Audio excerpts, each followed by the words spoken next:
Fine, fine, fine. I'm gonna play this game. Sure.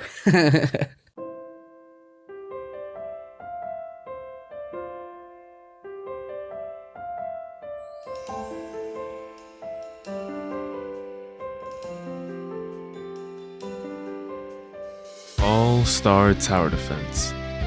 All-Star Tower Defense. Do I gotta repeat it? Bro, let me tell you something. This game right here was the absolute best game I've ever played in my life. Like, there's no doubt. If you played this game from the very beginning to the end of 2021, you probably thought it was the best game of all time too. The game was just too good, bro. The game, along with multiple other games, helped me through quarantine. But this one especially. Playing the new story mode with friends, summoning a 5-star meta unit for infinite mode, getting on the leaderboard for infinite mode too, we can't forget about that, practicing Irwin buffing and time stopping. This game was literally the first time I've ever gotten on a leaderboard of any kind at all. This was the first time I ever felt competitive in a game. I personally never really played competitive games that much growing up, so this game opened so many doors for me when it came to competition. Let's not forget nostalgia. This game, when it first came out, felt so magical to me. I mean, just look at the OG map. Y'all remember OG units like Jinbei, Ace, Killua, Natsu? I mean, we could really eat here all day. Y'all remember the trials, bro? At that point, level of nostalgia hurts. If you missed out on this game, you missed out on life. This is without a doubt a one-of-a-kind game. I mean, just listen to the music, bro. This game taught me so much about different animes and things like SPA and AoE. I wasn't a very big anime guy. Just watched Dragon Ball and that was it. After playing this game, I started watching every single anime like Attack on Titan, Demon Slayer, One Piece, Bleach, Death Note, all of them. It got me hooked for life. I am so happy I played this game. I might be glazing, I don't know. But this is the history of All-Star Tower Defense.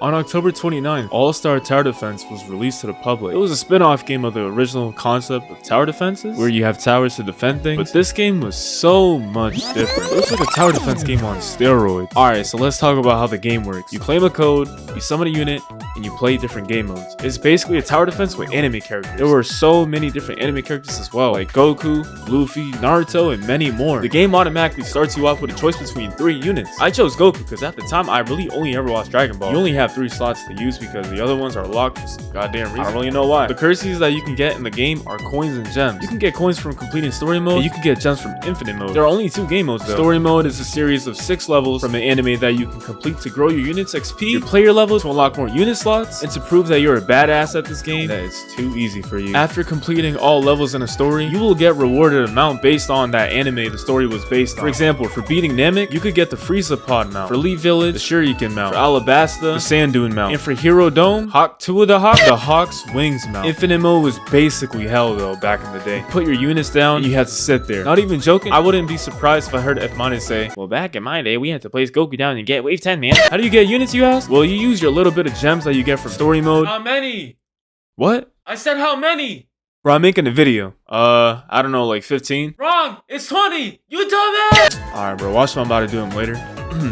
Like I was saying, you get your little bit of gems. It was a lot of gems! You would get your little bit of gems that you made from story mode, and you would use it to summon.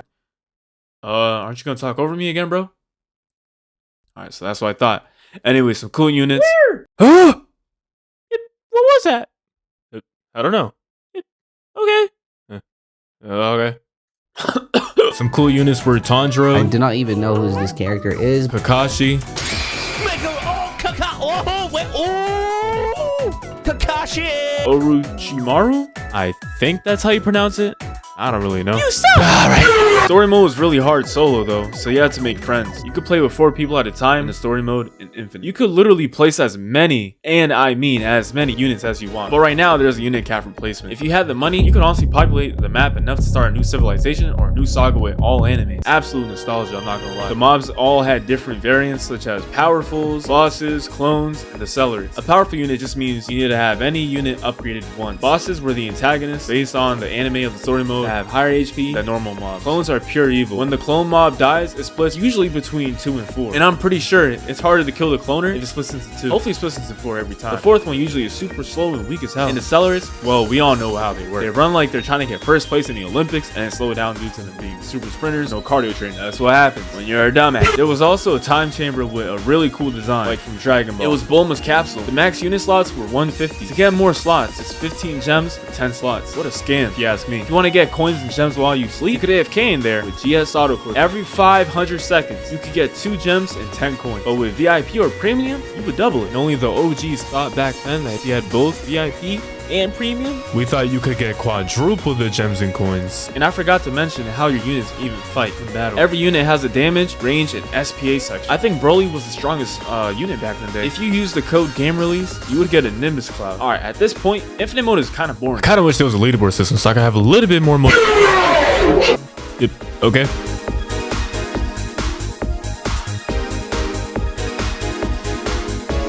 What's the difference between a king and his horse? Form, ability, and power.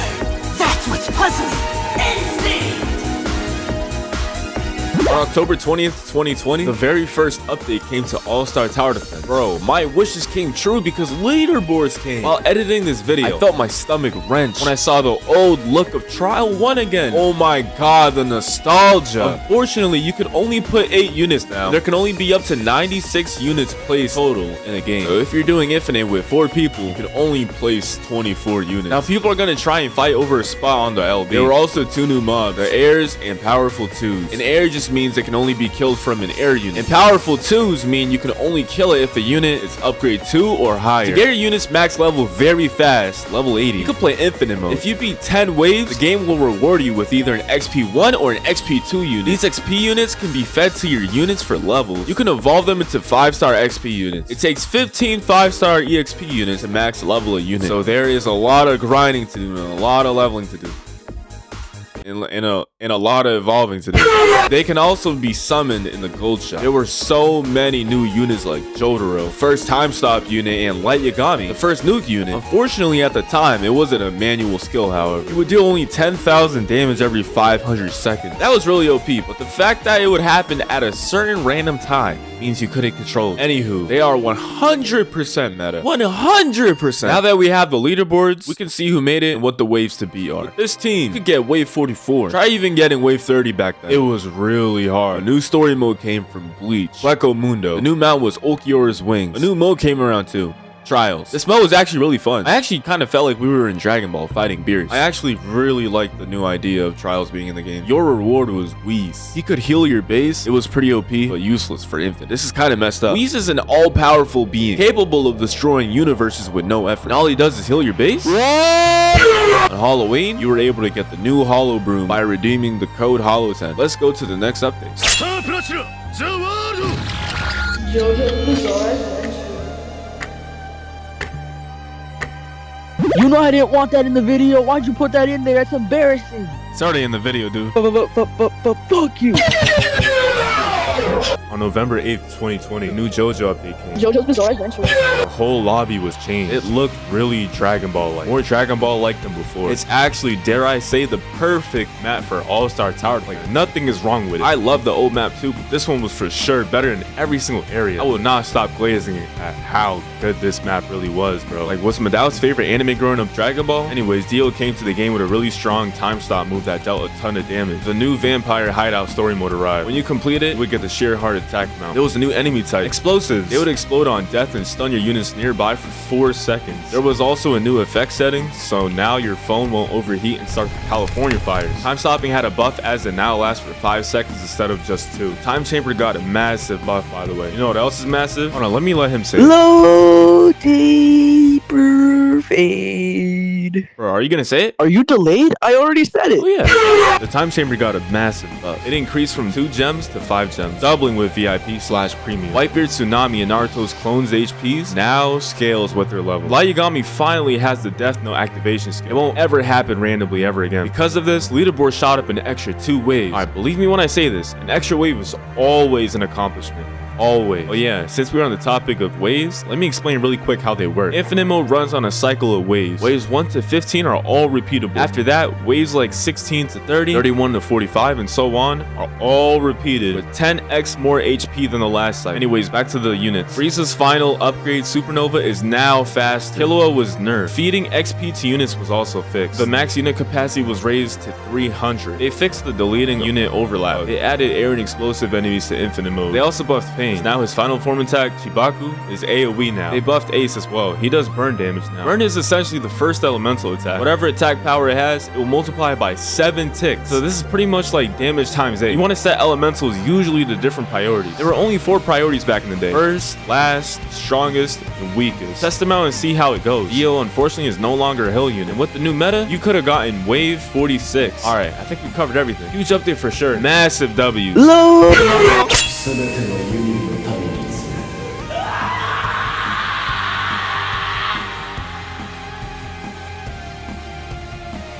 On November 15, 2020, the Attack on Titan update arrived. Some new units were Erwin and Mihawk, which are both very strong meta, especially Erwin. He was the only unit that could buff units. He buffs damage by 100% on all units around its radius. If you knew how to cycle the buff, you could get a damage buff of 200%, which is 3 times the damage. Now, this is what we need for infinite mode. Just place 4 Erwins like this. It doesn't matter where you're placing your units as long as they're in the bubble, because all of them are going to get the maximum buff that you want. Use them synchronized. First off, you buff this one, or you could buff whatever you want, but usually this is what I do. So we got 4 right here. I'm gonna buff this one, right? I'm gonna buff with him now. Now all 4 of them have the buff, but you're still not done, because now you're gonna use this one right next to him, and you're gonna buff with this one. You buffed with this one because you saw that these 2 are ran out, so you're gonna be buffing with this one now. As you can see now, right here, we got these Erwins with the buff on them, and these ones don't have it. So what you're gonna do is you're gonna buff with these ones to buff these Erwins. So basically, whenever an Erwin buff runs out, you use the opposite pair to buff the other pair that ran out with the Erwin buff.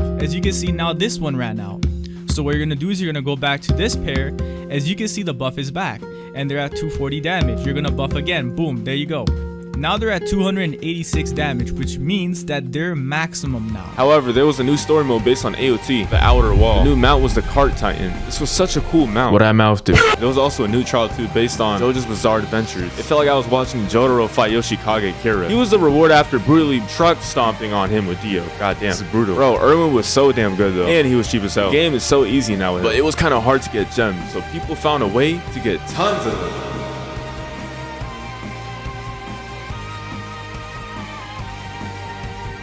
The way to get gems was completing the damage task. It was a series of tasks which you deal damage to mobs, you get 15 gems. The thing is, if a unit does more damage in one hit than the amount of HP a mob has, it would do the amount of damage the unit deals instead of the amount of HP the mob has. I mean, it makes sense in a way because the unit just did deal 10,000 damage. By unit, I'm talking about Light Yagami. People would find ways to exploit this. Many ways to exploit. They would buff him with Erwin cycle and get legit millions of damage. I'm talking hundreds of millions of damage, guys. No joke. Shout out to MTP. This resulted in a lot of gems very quick. All you needed was to summon Erwin and Light. I kid you not, I was down 100 gems, guys. Like, I only had 100 gems. I saw Erwin in the banner 10 more seconds before it was gonna go out. Like, it was literally the last 10 seconds. I summoned once, praying to God that I would get him. And I actually got him. And I was so proud. And I was so shocked. Like, ain't no way this really happened. You guys are not gonna believe what happened next. Alright? But the very next banner had Light Yagami in it, bro. I was like, ain't no way I'm getting this. I already got Erwin. So I was like, no way in hell. No way in fuck I'm gonna get this. Right? Anywho, I summoned once using my last 50 gems. Obviously thinking I wasn't gonna get it, right? But guess what? I really fucking did. The gods looked at me that day and said, this man right here is going places. I kid you not. This guy is gonna make a documentary on this game one day. And apparently it happened. I still can't believe I got them simultaneously. No joke.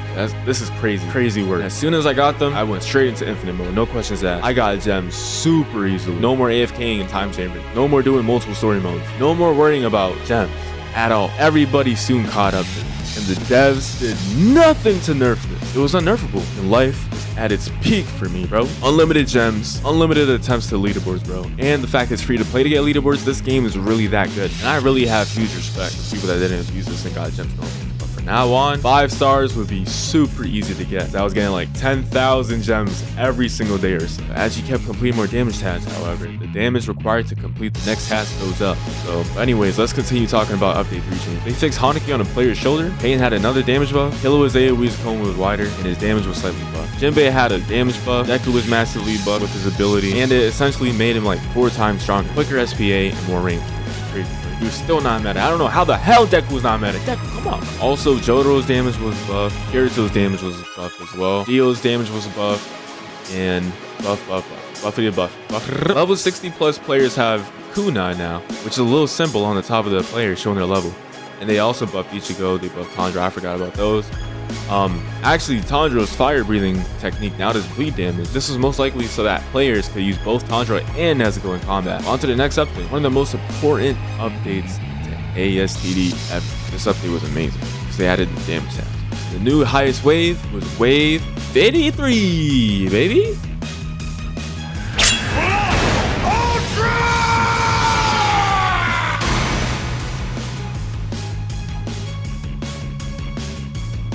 On November 23rd, 2020, the Hunter x Hunter update arrives. It came with the new Ant Kingdom story mode with the mountain being Killua's skateboard. It makes you look like a red mine. The update came with Gon and buffed Killua 5-star a little bit. Also, they extended the damage task a whole lot, all the way up to like 1 billion damage, because people were absolutely taking advantage over the damage mechanics on buff Light Yagami. Also, infinite leaderboards now reset every month, with the reward for top 20 being 1,000 gems. That was a lot to players that didn't really have light, but very little to most. The new codes came giving you 500 gems total. And here's the new meta. The max wave says 53, but I'm pretty sure it could have been wave 55 because instead of Ace, it should have been Luffy, in my opinion. Luffy would have for sure carried with this really high damage. Unfortunately, 5 days later, all the names of the characters were changed due to copyright strikes from an anime. I don't know exactly which anime, but if I had to guess, I would say Naruto. I don't know. It's just something about Naruto fans. Like they be running, oh my god. Like they'd be running a lunge with their hands behind their back. Anyway, some of the names like Broiler and Freezer were epic name changes. Broly, Frieza, and Goku. But I didn't like the other names. Like instead of pressing E for Irwin when I'm looking at my units to equip, I really gotta type O for on it. I mean O for Onwin. Why did I even put that in this fucking script? That's for another time. I think at a later date, their models were also changed due to copyright. And I wouldn't be surprised if Whitebeard's model was changed to Santa. Hold up. Why is it snowing?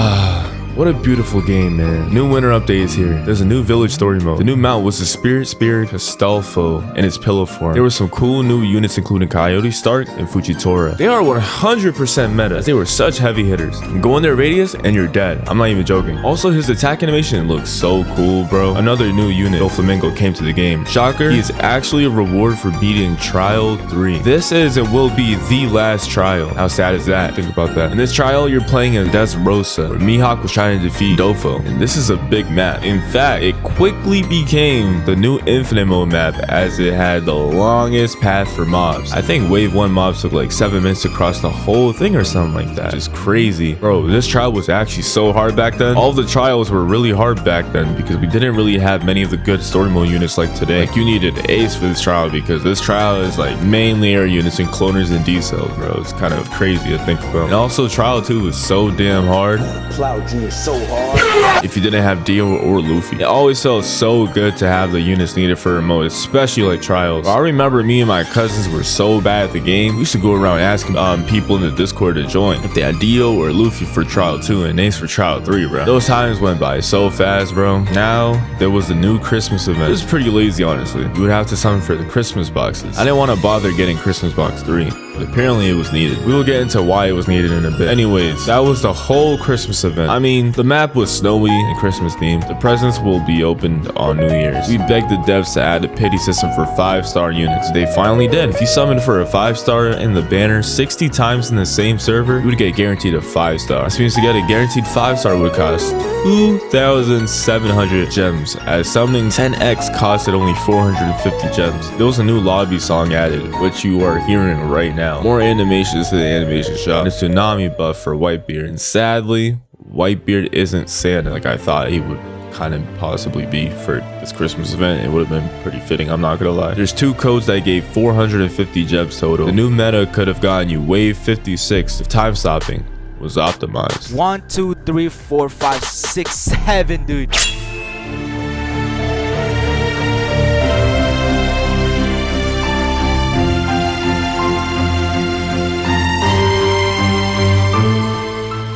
On December 20th, 2020, the new Demon Slayer update came. The new story mode was Snowy Town. It actually looked like the first episode of Demon Slayer when Tanjiro was trying to save Nezuko from the cold. This would also become the new map for Infinite Mode. This map was so much more squeezed in for Light Yagami to hit a lot more mobs in his range. Pretty much, you just want to not buff with Irwin until all the mobs reach the end. Then buff the lights, and using them to get legit millions of damage. I can't believe she still had it in her to find love for him, even after she fully turned into a demon. The backstory goes insane. Demon Slayer is probably my favorite anime right now. I'm just waiting on the trilogies for Muzan's Infinity Castle. That's it. Anyways, the mount was the Mugen train. This was actually during the time Demon Slayer's last episode aired, and it showed the Mugen train. It was really cool seeing that if you completed the story mode, it would give you the Mugen train because it was at the end of season 1. You guys know how heartbreaking that was to see Rengoku pass, bro. Oh my goodness. I couldn't stop crying. Bro, it's so funny. I'm literally sad. Get out. Some of the new units were Sasuke, Kaza, and Rengoku. Coyote Stark and Fujitora got a little more expensive. Nami gave more money. Vegeta's upgrade 4 damage was increased from 150 to 170. There were 3 new codes that gave 500 gems total. Oh yeah, and Sanome was added too. On to the 7th update.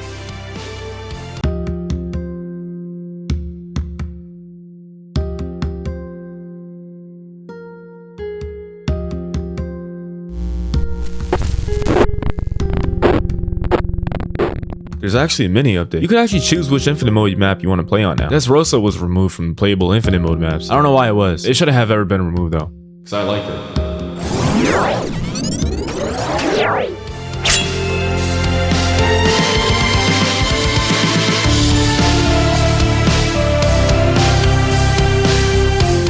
The Christmas event ends, the snow is gone, and everything is back to normal. On December 31st, 2020, the presents open up. The first present, the Christmas Box 1, contains Gray Full Buster. The second present, Christmas Box 2, contains Haku from Naruto. And now, what we were all waiting for. The third present, Christmas Box 3, contains the one and only Gogeta. But guess what? I and many others didn't bother to summon for it. The biggest mistake ever. Since he was the new OP meta unit. Like, bro was insanely strong with the widest AoE cone known to man. I mean, just look at that thing.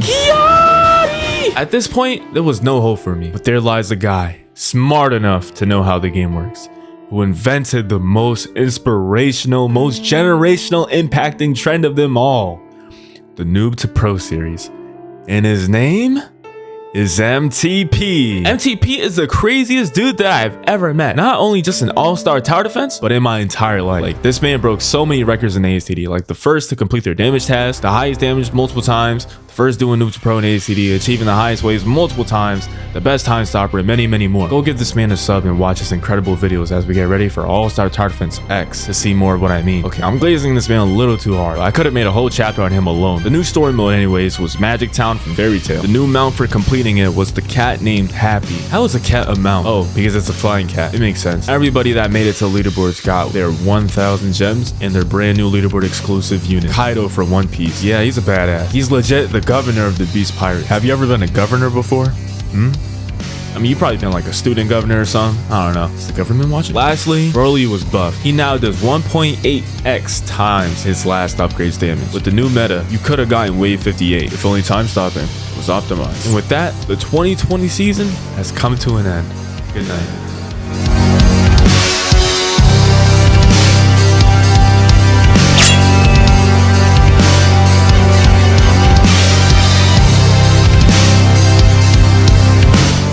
Good morning, everybody. On January 17th, 2021, this new update introduced a whole new unit rarity, 6 stars.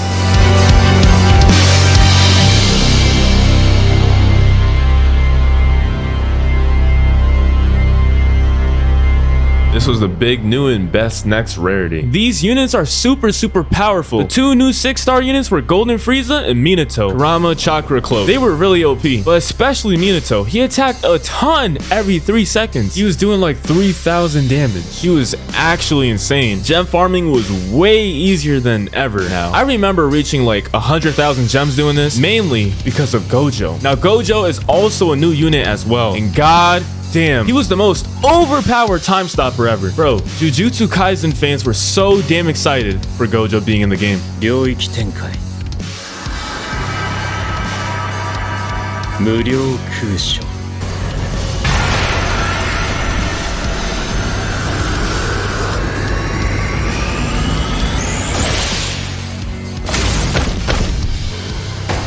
I understand it now, but I didn't watch it back then, so I didn't really envision the hype, you know what I mean? But I just knew he was meta. And for some reason, I didn't bother using him. But many people like MTP started to use him. I believe Gojo was one of the longest running meta units ever. Bro, Gojo is just too OP. His TS used to be like 7 seconds long. You can use his ability again 3 seconds right after they start moving again. Takes a second for Gojo's demeanor to trap him and stay time stop. Also, a bit of units can be used out of his range as well. I'm gonna be honest, he was never a big anime guy. But to my surprise, the game taught him and me about the animes.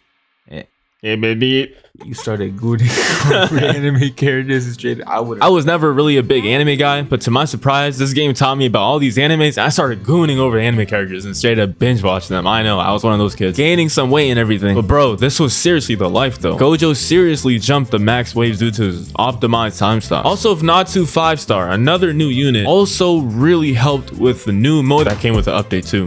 Raids.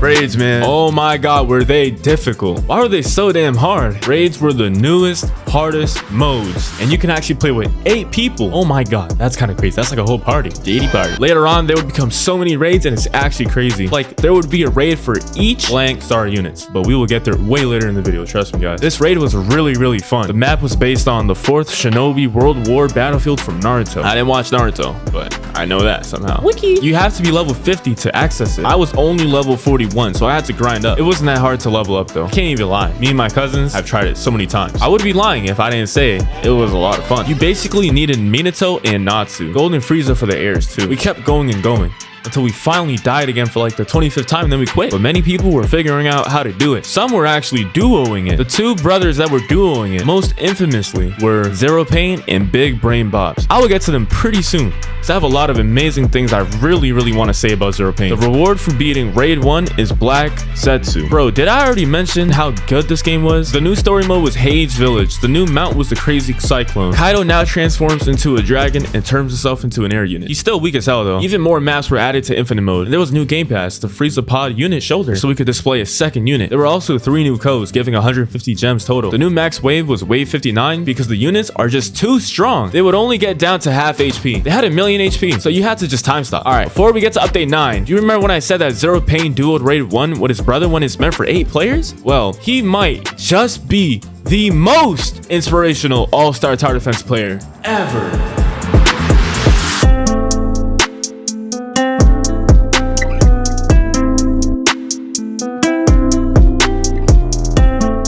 He's not just any Roblox player out there, but he was our father figure for this game. He had a whole Krillin-themed Discord server where if you join, you are much more likely to become an AACD legend like he is. When I first joined, I felt the absolute aura of really good leaderboard players everywhere around me. I just knew this was the place where I wanted to be. Everyone was pushing each other. Everyone was finding concrete teams. And most importantly, everyone was making Krillin proud. I was super duper lucky to be called out by a player named Boltz Havoc to run with them. He said, "Do you have Erwin?" And I said yes. Not knowing how to buff with Erwin, I accepted the offer to play with him. And all of a sudden, I played with the legend himself, MTP. MTP and Bolt were just trying to look for a player 3. And I also found my boy Endless Remedy in there too. Thankfully, for Zero Pain server, I was able to play with a lot of people. Honestly, without Zero Pain, me and a lot of other people would have never been a decent all-star tower defense leaderboard runner. I'm not gonna lie. He would carry his fans to the leaderboard with his brother, and he would give us very amazing strats, like infinite strats that we will get to in a bit. And creating tier lists so we can actually see what units are better for every update. This is just the introduction to him, and we're going to talk a lot more about him throughout the whole history of all-star tower defense. He's just that important to the game. I think he shaped all of the leaderboard history. Like every single leaderboard ever is shaped a little more, like it's changed a little more. It's like a butterfly effect, you know what I mean, because of him. And even the game, he inspired like 95% of AACD players like Bolt, MTP, Safi, Dark, Doom, Day, Power Kid, Kizaru, Super, Steven, bro, many more, like Benoit, like everybody, literally. If you're watching this, hello. I could low-key name all of them. No, I can't. Why did I even put that in the script? Let's move on to the next update. Bro, I'm just so grateful for him though. God damn. Why is it 2025 right now? Like, just take me back. Just take me back. Just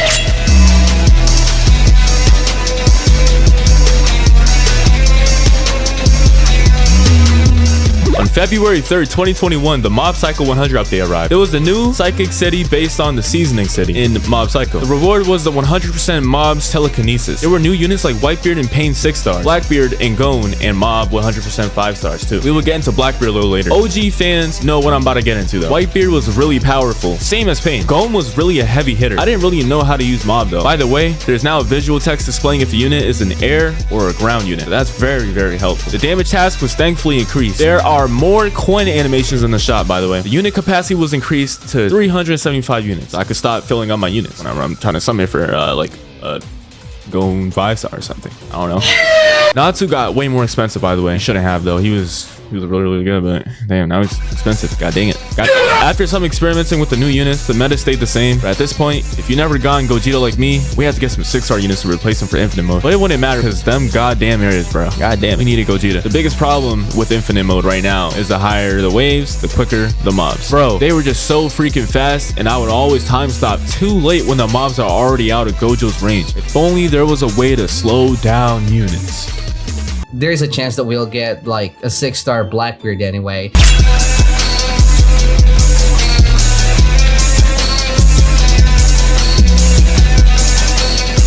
On February 22nd, 2021, we can finally slow units. Blackbeard's 6-star comes to all-star tower defense. When you upgrade him to 2, he unlocks his time skip ability that every time he attacks, he slows all enemies in his range of cone AoE. People started making videos on best Blackbeard placements for infinite mode, like me. Mine was trash, of course, though, but making him was no easy feat. He was the most broken meta unit of for all modes, and he was going to be quite tricky to make. You needed a 5-star Whitebeard and Blackbeard, and Whitebeard was never in the goddamn banner. Like, Whitebeard, just come to the banner, come! Like, Blackbeard didn't want to come in the banner most times. He is still meta to this day for various modes. We can safely say he is the longest known meta unit of all time. No, I am. Okay. Well, there was a new Magic City based on Bald from Maji. The new mount was the Magic Carpet. There was some more units like Goku Black. Raid 2 came, by the way. The map was based on Marley from Attack on Titan. It was really hard. The enemies were the blimps. Bro, they were very fast and had a ton of HP. You needed, Ace and must have Ace and Golden Frieza. This was also actually when I made my first ever AC video back in the day on my old channel. It was really hard to the point where we even had 1 HP left. It was a ton of fun though. This was also around the time I met 2 of my cousins randomly in a public server that I haven't seen in like 4 years. I'm so glad we reconnected. Dude, ASTD was the best game to ever exist on Roblox. I don't know how many times I gotta keep saying that, but it is. It was the first ever game that I ever experienced with like actual global competition. And thankfully, the auto skip feature was added to your settings and your damage task has been increased. Now we can skip waves autoly. There is a new code giving you 150 gems. Now let's talk about leaderboards. The new max wave is wave 61. Since we were able to slow down all the mobs, we just had to focus on time stopping the air units. With really good time stopping, people were only able to get wave 61 because Blackbeard helped us slow down the mobs. From 59 to 61, that's a big jump, I'm not gonna lie. But still, that is past wave 60. So on to the next update. Oh snap, they had another mini update. Well, it was accidental again. It was on March 9th, 2021 when they released God, Usopp, and Buggy the Clown from One Piece. You already know they're clutching the updates for us accidentally. Update 11 is next. I just wish there was a way to kill the air units because those goddamn air units from wave 56, man. God damn it. Just like Yagami and Gogeta aren't enough. We need like a solo air target. Maybe with Burn.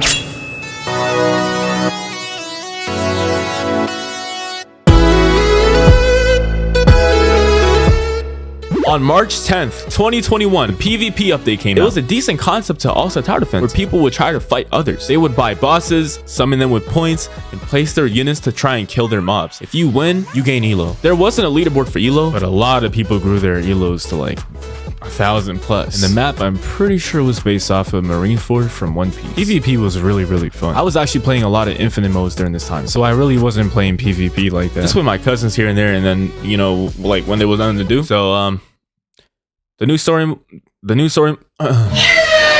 mode was the secret lab based off of Full Metal Alchemist. The mount was the Full Metal body. Full Metal Alchemist body. The Full Metal. Reese's cost was increased, but the healing was buffed. The new units were Rukia 6-star from Sword Art Online and Roy Mustang. So Roy Mustang is a new 5-star unit that does amazing burn damage to multiple enemies and is tight AoE. It's a really good combo with Minato 6-star in story mode. You would also have Minato dealing tons of damage to the ground mobs and Roy Mustang doing a ton of damage to the airs.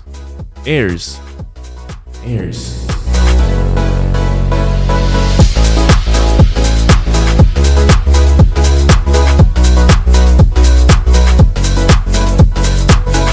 hit wave 63 now, but it's really hard to. Quite possibly the hardest leaderboard season to get into if you had bad RNG. I didn't mention you this yet, but when you get a high enough wave to get into the leaderboard, you might not get on it because all players have a set ID, and unfortunately the devs made it so if there's like 100 people that got wave 60, only a random selection of 20 people could be on it. It was completely random and it was totally unfair. My RNG was so bad that I couldn't get on any LB and stay. For every single leaderboard season, I would always reach the wave required to be on the leaderboards, but I would never stay on due to my RNG when the leaderboard season ended. Honestly, on like every single one of them, that's like kind of crazy to think about. But the RNG that I was talking about is the air units on wave 56. So there was actually a 2% chance that only one air unit could spawn. You could only clear wave 56 if you clear the airs, but it was only possible if there was one. This was because Roy and Mustang had the highest DPS to an air unit even without burn. Their AoE was so tight, might as well be a single target unit. I remember when it was only one team that got wave 63. I have the names right here. They did a duo, then a duo in the last minute actually got wave 62 because they time stopped perfectly,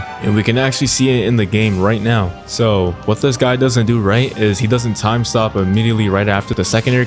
So if you time stopped where the second air came out, then the third air would group up with the first air, and then they missed a couple time stops throughout the journey, and then at the end you can clearly see that even with all these mistakes, they had a lot of room to get like 3 or more time stops to get wave 62.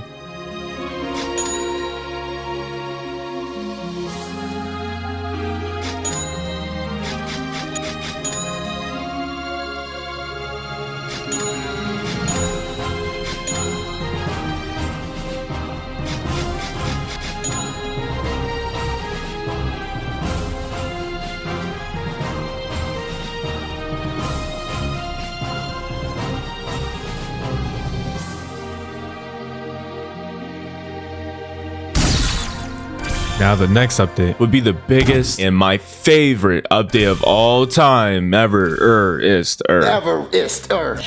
Oh, before we actually get to the next update, on April 1st, the devs added Gogeta back to the banner for 1 hour. But luckily, I was in the game when it happened. I was so confused, and I'm pretty sure they never did it again. It was actually never coming back to the game ever again after this. We just really wanted Gogeta. So thank you, Madao.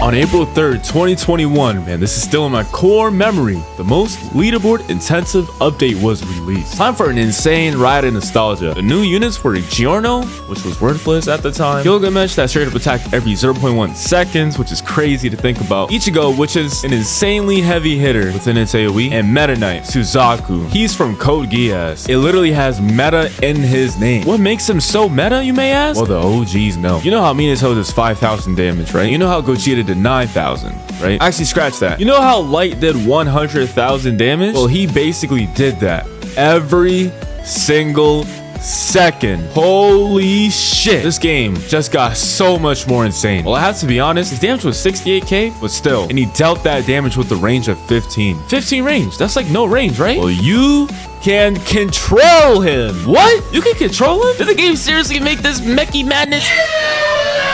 You already know there's gonna be a wild difference in the leaderboards, a wild one. You can finally beat the wave 56 airs, but also 58 and 59. Life was so damn good. It was only a 5-star, so you could actually summon for it for cheap. At this point, anybody with this unit can get on the leaderboard. This was honestly the most a leaderboard has ever changed. It was quite difficult to kill the wave 58 and 59 airs and mobs, and many also thought there would just be more and more mobs after like wave 60. But me and Zero Pain already knew that wave 61 would be just like wave 1 mobs. There are 2 decelerates and 3 normal mobs, and that's it. So their plan was to skip from wave 1 to 55, spam all the lights, and then save them for wave 59 airs. Also, they figured out such a genius way to group the airs all together, no matter if it's 2 or 3. They would just use Gojo's time stop first, and then after a second, they would use Dio's time stop. Since Gojo's TS was 6.3 seconds and Dio's TS was 5 seconds, they would slowly but surely get closer to each other, making it easier for Meta Knight to hit all the airs at once, successfully killing killing him. I'm telling you guys, Zero Pain made peak ASAD so fun. Wave 60 was like wave 15 with the most mobs out of any wave. If I had to give an approximate amount, I would say maybe like 35 mobs on wave 15. So wave 60 would spawn that many too. You would see the leaderboards go from 66 to 67 to 68 to 69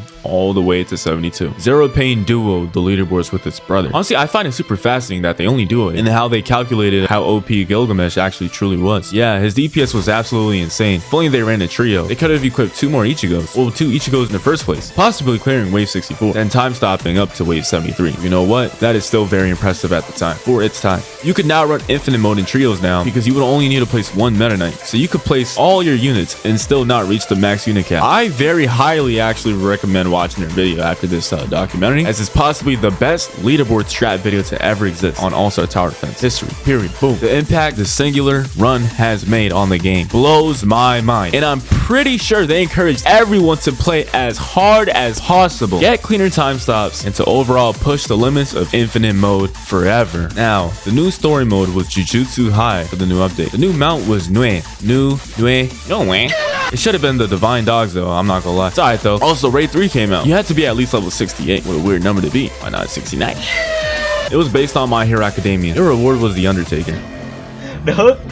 Có bạn đặt luôn nè bạn. This was how I met F- actually. He was streaming Raid 3 carries one day. Oh yeah, he's a genuinely good YouTuber as he helps carry people in story modes, trials, raids, and even gem farming. And also leaderboards too. I'ma definitely make the 7 heavenly virtues and 7 deadly sins of ASTD one day. Maybe this winter, I don't know. So I went in a game with him and he says, yo, nothing's radiant. Shout out to you, man. I can't find it, but it was when I was buffing for him. He actually deleted all of his streams and it only has 2 left right now on his page. He actually made a stream called Update 12 Live Update. That was the first time I got recognized by somebody popular, and I felt so good about it. No matter how many subs I'll ever have or how many views I'll get, I'll never see myself as famous as F- was. It just be like that, you know what I mean? And the way he started was actually carrying people, and then he started streaming every update. But other things that were added to the update was that you can keep getting raid/trial units every time you complete them now. And the original 5-star Ichigo turned limited. This was probably the most important All-Star Tower Defense update to ever exist. Also, Zero Pain broke 1 billion damage during this time. This was a huge milestone, and there should have been a leaderboard for the most damage done. They must add that to the sequel. Oh yeah, here's the clip of F-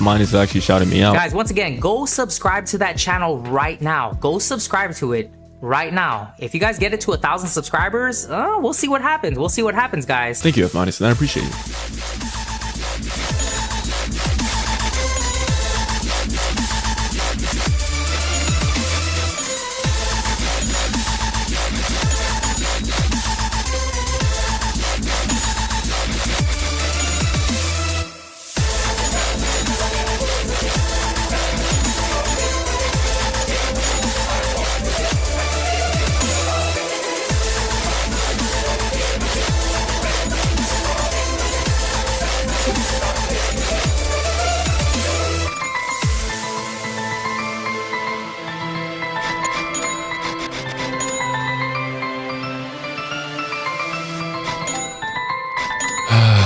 Good old memories.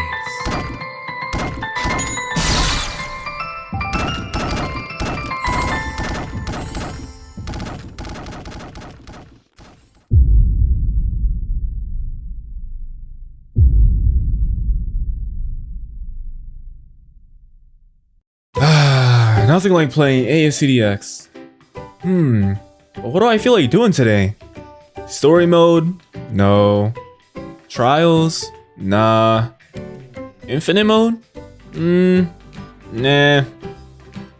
How about I just go and do my daily challenges and challenges? Yeah, I'll do that. Hey, we got a new personal best. Whoa, what way did we get? Are you serious? Did you not just see me get wave 15? Whoa. God, you're so dumb. So guys, what else do you want to do today? Let's do our daily. Okay, let's do it. Oh my god.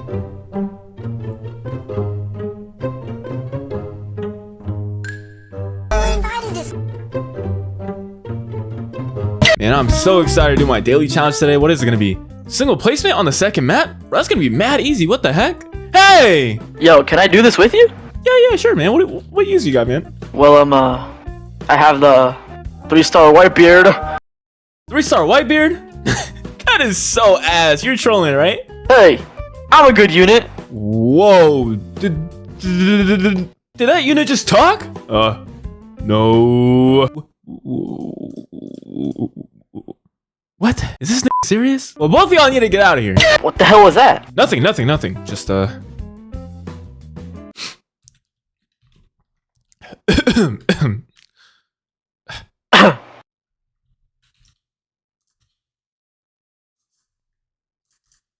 Why was that guy so mean?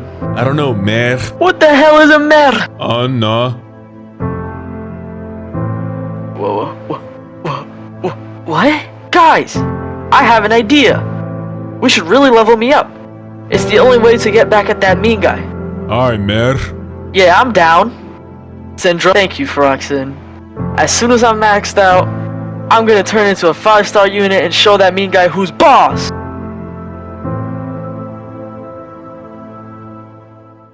Oh, it's cold as hell in here.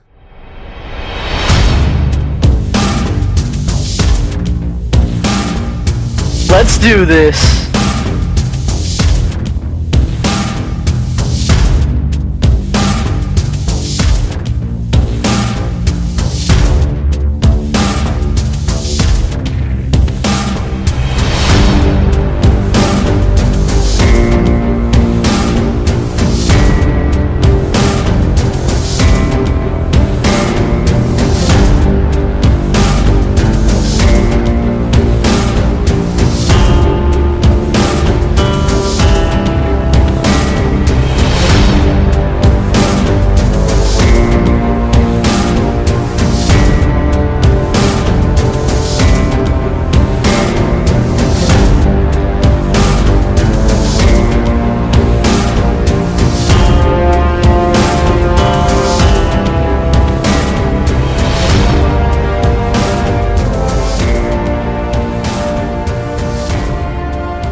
Huh? Who's that? Surgeon? Froxan? Is that really you? Oh yeah, it is me, Mr. Surgeon, aka Froxen himself. Me and Whitebeard came back to say, frick you. Damn, well I'll be. You definitely outdone yourself. And you did prove to me that Whitebeard and, Whitebeard again, is actually a good unit. So even if it's a 3-star, I learned my lesson. I shouldn't be making fun of anybody with a 3-star Whitebeard. But any other 3 stars, I can make fun of them still. Hee hee. Bro, I thought we were gonna beat his ass up. What the hell? Why we let him go? Why we let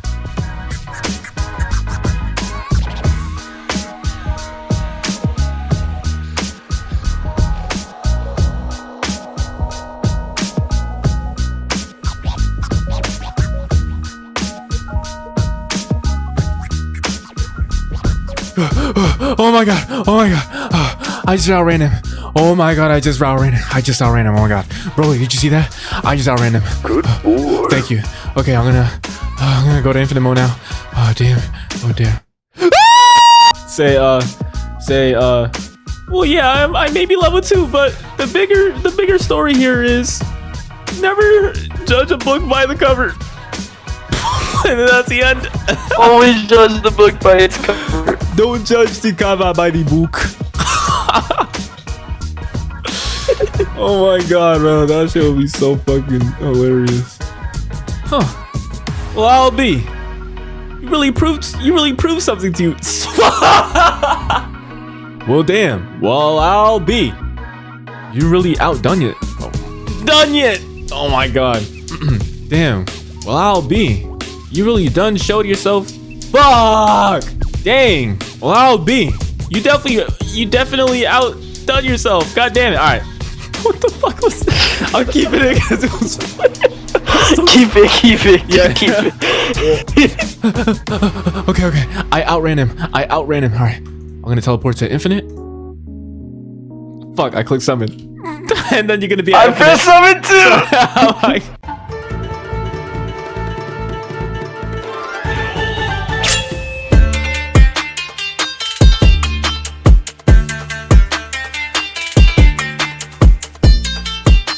On April 25th, 2021, the new Soul Eater update came. The story mode was the Soul Pyramid from Soul Eater. The mount was the motorbike. Some new units that came were Meliodas Rage and Jotaro over having 6-star. He has the same time stop ability as Gojo, but he did much more damage. 1, 2, 3, 4, 5, 6, 7, 8, 9.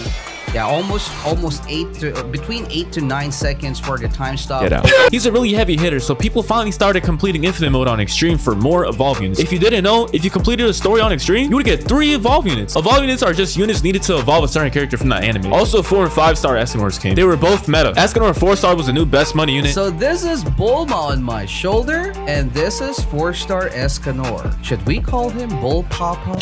But in infinite mode, we use both because Armin, another unit, was super expensive. Armin would deal 130,000 damage every 15 seconds, basically a light Yagami, but with a very tiny range of 20. Escanor 5-star was a new DPS AoE cone meta, basically a much better means of 6-star. Also, Robin was here. Some people would coon to her, I'm not gonna lie. Thank you, devs. Anyway, with this new meta, we would place Escanors and Armin here on this corner, setting Escanors the strongest to hit and split the cloners and explode all over the explosives. Hey, yo! We would also use Broly here, and we would use him now because he has a new rage effect. He gained an additional 360 damage a wave, and he attacked full AoE for every 16 seconds, so he would end up with 30 to 40,000 damage, and he had a ton of range too. Imagine all of the units in that one spot. Also, on this run, we accidentally brought 2 extra Blackbeards by accident. Everybody just ended up bringing Blackbeards. It really showed how easy this leaderboard was. Wave 75, I don't think was possible. We should have probably cleared the 66 units and auto skip to 75 and see if that was possible. I'm not gonna lie. And died of air units. You could now skip the summoning animation by clicking multiple times during a summon. It was a really huge time saver, I'm not gonna lie. The pity is now shown while summoning. The Soul Eater map is added in infinite mode now, but Sally is not meta. Falcon and Jinbei will no longer appear in the hero summon and become limited units. A new code gave you 150 gems.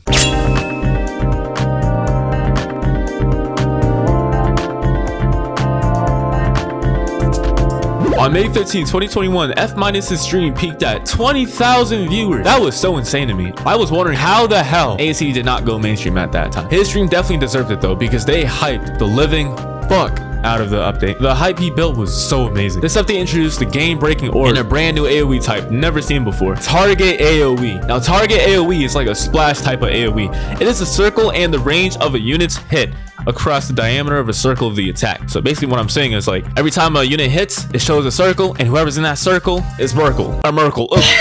The units can hit outside of the range too. If the units are like right outside of its range in the circle, like half the circle of it. It was so OP, and the target had a range of its own basically. If the unit had a lot of range and a huge AoE target, then the unit is practically meta. Some new units are Luffy 6-star, Rengoku 6-star, Jiraiya and Kuma 5-stars. Luffy, Jiraiya, and Kuma were all meta, but unfortunately Rengoku was not. His range was just too small. Bro, these units were so damn powerful though. And there was a new challenge. You had to be at least level 75 to play. The map was so huge, and you could play with up to 8 characters again. The challenge of the challenge was that you could only use Demon Slayer units. That makes Rengoku 100% meta, but also Meta Knight works for some reason. I'm not gonna lie, I don't know why, but it was clutch. The map was the arena from the Mugen Train movie from Demon Slayer. It was a really cool movie. It debuted mid-2021 for America. It took place where Tanjiro and his friends and all the passengers all get put to sleep by Enmu, a lower rank 1 unit who fused his body with the Mugen Train. In the end, Rengoku died to Akaza during battle, and we all felt super sad for Tanjiro for when Rengoku died, bro. Looking back at the Mugen Train in the game makes me really sad about Rengoku's death. This is one of the saddest deaths I've ever seen in anime.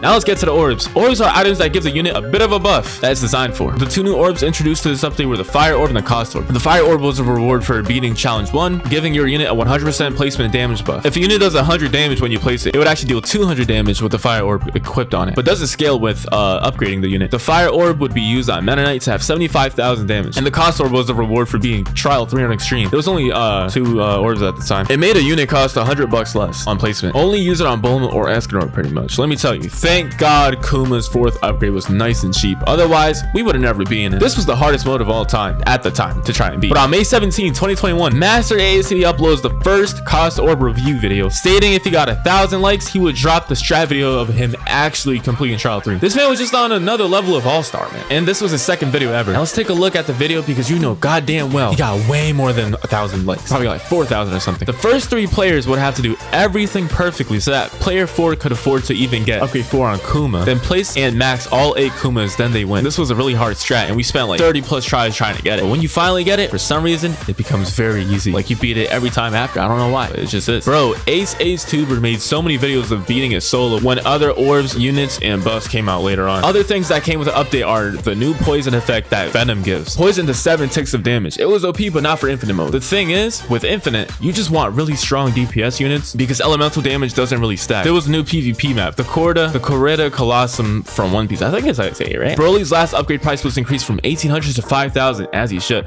But sadly, he isn't meta anymore, so the max unit slots were only increased by 15 plus. There was a new code that gave 750 coins, gems, and an XP3 unit.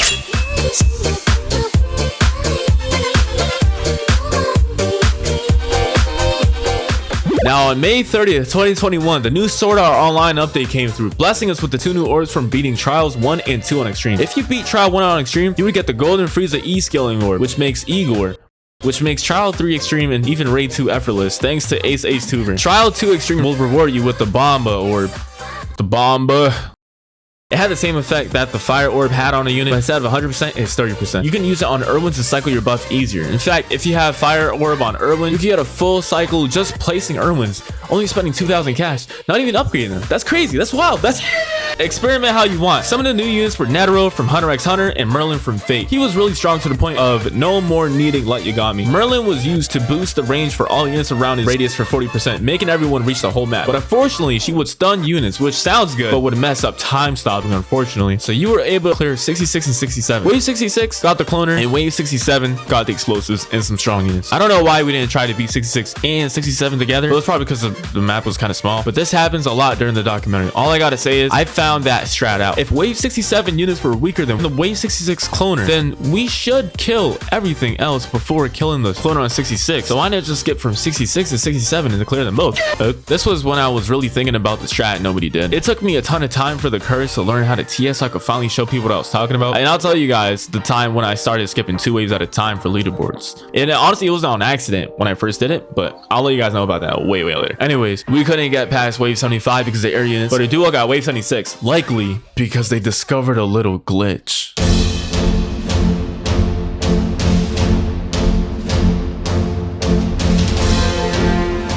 Alright, so Wave 76 isn't possible because the air units are too fast and they got like 10 million HP, right? So our units can't even do a fraction of that damage right now. So we need a unit that can slow down the air units or a unit doing millions of damage. So then how the hell did that duo, a duo by the way, could have possibly time stopped the airs enough to reach Wave 76? Could they have maybe gotten 1 air unit on Wave 71 and killed that? Well, maybe actually, but more likely they experienced a time stop glitch. When it's a duo with random names you never seen on the leaderboards, it's likely a game glitch. So these people accidentally discovered there was a glitch going on that if you were to time stop an enemy once, it would forever be time stopped until you time stop it again. Later on in the documentary, Day Kid discovered that the more enemies there are on the map, the game slows down, as the game cannot handle that many mobs on the map. We sort of thought it was the aura and the particles and the attack animations that helped slow down the game, but I'm pretty sure it was because of just the amount of mobs on the map, because of something called the slow glitch, which then created the skip limit, which we'll get into later on. There were so many new things every update, but I love it. That's how me and Bolt got Wave 79. Wait, actually, during this time,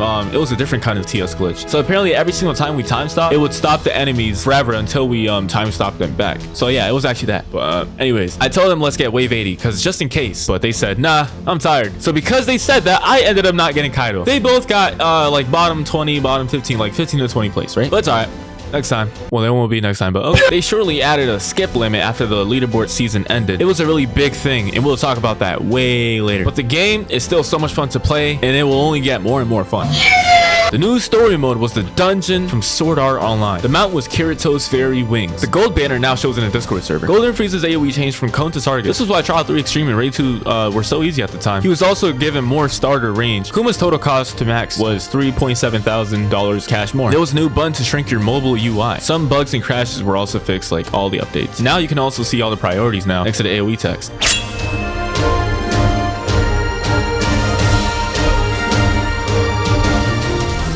On June 15th, 2021, a new leaderboard saving update has arrived. This update came with the new Food Paradise map for story mode, with the new mount being the Terry Cloth Wolf. The new food map instantly became the new infinite mode meta map, as it now has the longest pathway for mobs to run and walk through. It takes them like until wave 13 to reach the end to kill us. That's like 8 minutes. Oh gosh, Jesus, dude. Some new units included Goku, Super Saiyan God, Ichigo Final, Getsuga.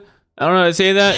Tensho, and Conan 5-star. I don't know who changed the metas, but you did not need 3 Gojos. What the hell? Just max 2 if you can't double TS the airs and mobs, or 1 if you like Blue Marine. I love how Conan could reach the whole map though. You could get the new upscaling orb for Minato Kurama Chakra Cloak, or Minato 6-star. I'll just say Minato 6-star, because Minato, you know, Kurama Cloak, I might mess up on that or something like that. Okay, no, blah, blah, blah. It was pretty difficult considering the mobs had like 10k HP in the beginning. Like, what the hell are you supposed to do with the most units placed can't even get over 300? What? Like, you had to play it with 8 people. Gilgamesh is needed, so has Golden Frieza with his orb. Erwin, Kuma, Conan. It was difficult. It was hard. It was mad. The orb buffed Minato significantly and made him OP again for stories, raids, and everything in between. The damage task has been increased. A new code gave you 250 coins, gems, and a new XP3. The time stop glitch was fixed. Hey, what's next?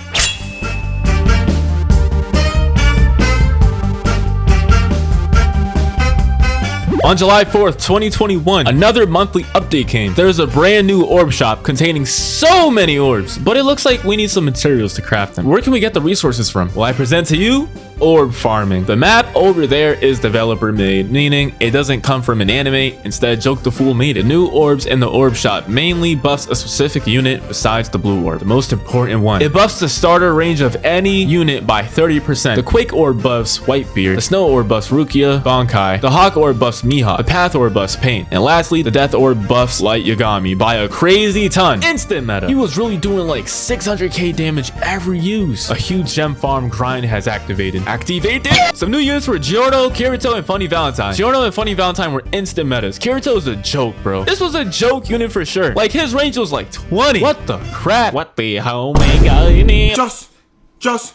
Just a crap ton of damage, yes, but this ain't the Armin days, my boy. We want to be able to hit the whole map. He had the biggest AoE target though. Giorno was a rewinder. He had an ability that would rewind mobs around his radius for 8 seconds backwards. This was wholly OP, considering we never had a reversing unit before. Funny Valentine would create a barrier at the end of the path that would block enemies from passing the barrier for 25 seconds. It would also push the units a bit back like a few feet. Look at these leaderboards, bro. The max wave was wave 80. It was because of those goddamn air units though. But still, we had a pretty good time.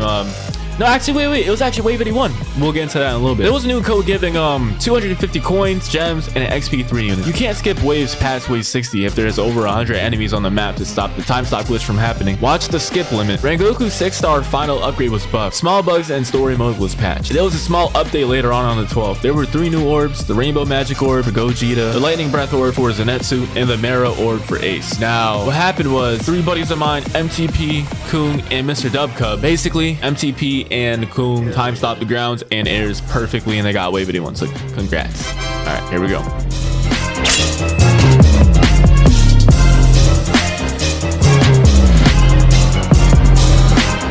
On July 25th, 2021, the new summer update came. The new story mode was the layer based on Berserk. The new mount that came with beating it was the Skull Knight's horse. It came with many new units such as Guts. Well, it seems like the game really can't handle the OP-ness of this unit on my shoulder. Saber, and many skins like Summer Ichigo and Summer Gojo. The new orbs were the Demon M Orb for Majin Buu. The left and right Potara earrings. You already know we about to summon up for Vegito up in a minute. Vegito, man. You need both any Goku and Vegeta units in order to summon Vegito. Usually you could bring just Goku, Super Saiyan, God, and an alt with Gilgamesh with Fire Orb to defend the beginning, and Vegeta with the right Potara earrings to turn all the Goku, Super Saiyan gods into Vegitos. No, he was stupid OP, even broken per se. 530,000 damage. Every hit is massive. Do you know what else is massive? JoJo's Bizarre Adventure.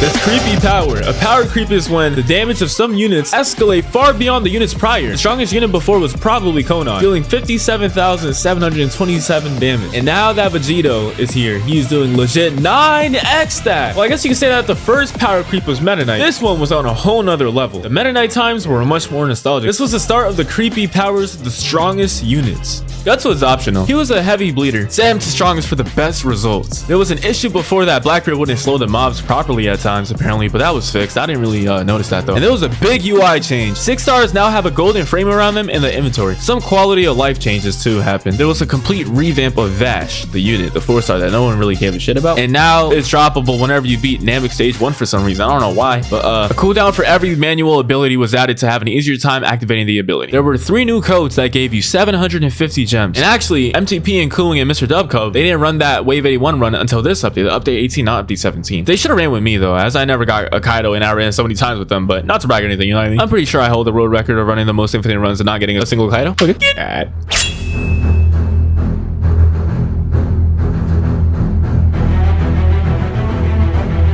On August 16, 2021, a new update came. Some of the new units were Gilgamesh 6-star, Kakashi 6-star, and Bulma 5-star. Wait, Bulma 5-star? Ain't no way. We've been needing a super goated money unit. Now we can actually place all of our DPS again, just like the good old Meta Knight days. Bro, you already know if and they're gonna go crazy. But before we get into that, there were 3 new summer boxes. Summer box 1, summer box 2, and summer box 3. Just like the Christmas boxes, I didn't bother to get them. But just like last time, I regretted not getting it. Wow. King Luffy hit 100k subs. Congrats, bro. You deserve it, honestly. You worked so hard on your videos, your unit showcases, and I know YouTube is an art. Some arts are so well done, but go unnoticed. King Luffy, I'm glad we got to notice yours, bro. Here's to 1 million though. If we claim the code Special King Luffy 100k, we would get the King Luffy unit. Yeah, thanks to KingLit as well, man. Thanks to Bolt. Thank you so much, guys. Some new orbs were the Snake Orb, which seriously buffs everything about Luffy, the Venomous Orb, which seriously buffs Venom, and the Super Future Orb, which seriously buffs Trunks. Gilgamesh instantly became the new meta, along with Bulma 5-star and Luffy. Gilgamesh basically nuked everything in 30 seconds and killed the air units, bro. Finally, we were able to kill the Wave 71, 73, and 74 airs, bro. Let's go. Luffy could hit the whole entire map and helped kill the air units too. And bringing Goku meant you can also place Vegitos. Bro, no glaze, but just look at this clip, bro. I was really doing the most. So basically what I did here, right? My bad, I was stretching. So basically what I did here, I put a Giorno for the ground mobs so they could rewind while I time stopped the first 2 airs so that the 3rd air can actually group up with the 1st air. And then I actually immediately rewinded after that, the airs, so that they could all pile up onto the 1st air. So it would all just be basically 1 air. And then Luffy will take them down. This is insane. We would now use Super God Goku, Gilgamesh, and Luffy. It was insane how quickly the LBs were shooting up. The max wave reached at the time was Wave 88. One day, me and my 2 friends, Sushi and Ant, ran a Wave 89 run because we thought it was possible. So instead of clearing up until Wave 78, we decided to clear up until Wave 79. We beat it with ease. And the powerfuls, so basically, Gilgamesh, you can't upgrade him. He's a upgrade 0 unit. So as soon as you place him, that's it. So he can't hit powerful. So we decided to try and clear the powerfuls with Vegito and Luffy back then. And I don't think it's ever been done before. We should have tried to clear Wave 80 as well because the skip limit was too strong. The best thing about every failed attempt though was that we learned from our mistakes and tried to do better next time. Unfortunately though, they nerfed Gilgamesh. I don't know why they did. You see, at the time I was trying to make a daily series of trying to reach Wave 89, but they nerfed Gilgamesh. And my day 2 video had a lot of hype on it because I cleared Wave 79. So not knowing what to do, I made an anime fighters video instead, and I ruined my YouTube career. Enough of that. Challenge 2 arrived. The map was based on Fire Force. You could only use elemental units because all of the units are all elemental. Elementals can only be hit with elemental attacks from an elemental unit. The reward for beating Challenge 2 was Benimaru Shinmon from Fire Force. I don't know what to say his name. God damn it. It's convenient now that we can see the orb that the unit has equipped. Damage task was increased heavily. The inventory was increased up to 450. It was a new code that gave you 300 gems.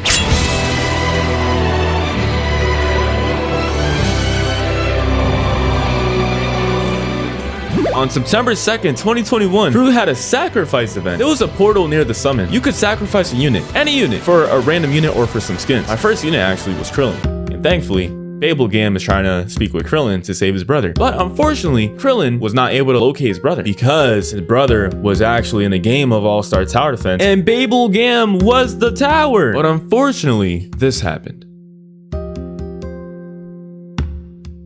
God damn it, he ran away again.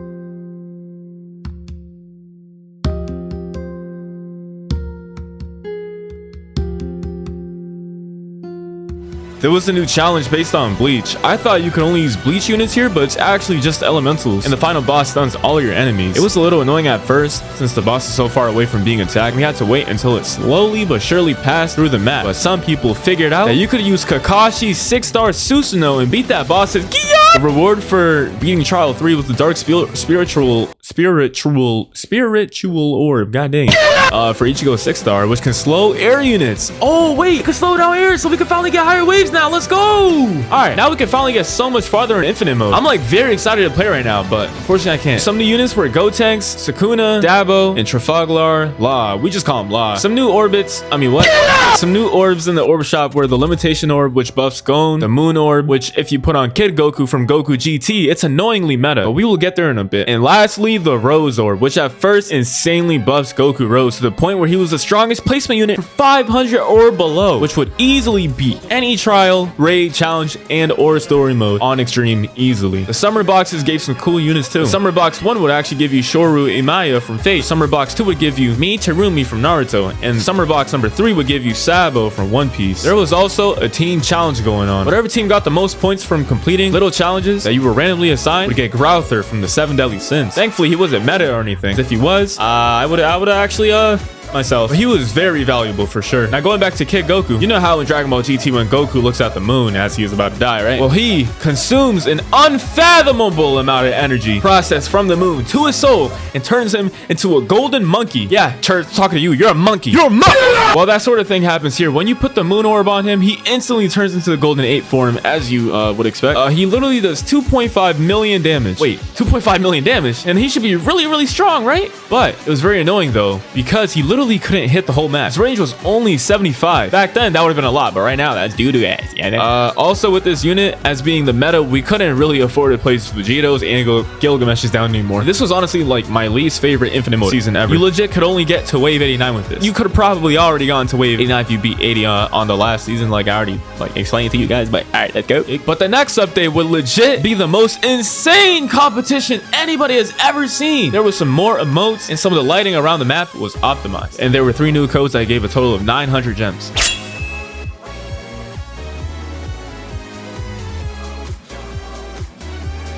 On September 25th, 2021, the new Dungeons and Capsules update came. There was a new code that gave you 450 gems. Dungeons was a new game mode that was a game-wide event where it came only once and you would have to beat it before it was removed. In this case, Dungeon 1 was based on Bleach. It was 8 players big. The reward was Aizen. He was decent, but more of a collector's item, I'm not gonna lie. There were 2 new orbs, being the Green Natural Orb to buff Broly even more, and the Pink Star Orb to buff Giorno. They weren't really needed, but there were so many new units, including Light Yagami 6-star, Ryuk for winning video of the week, Naruto 6-star, and many new capsules. With Light Yagami and Naruto 6-stars, there would be many ways to try out the new leaderboard. People would try and use Naruto and Light, Gilgamesh and Light, or Vegito with Light. Basically, Light was meta.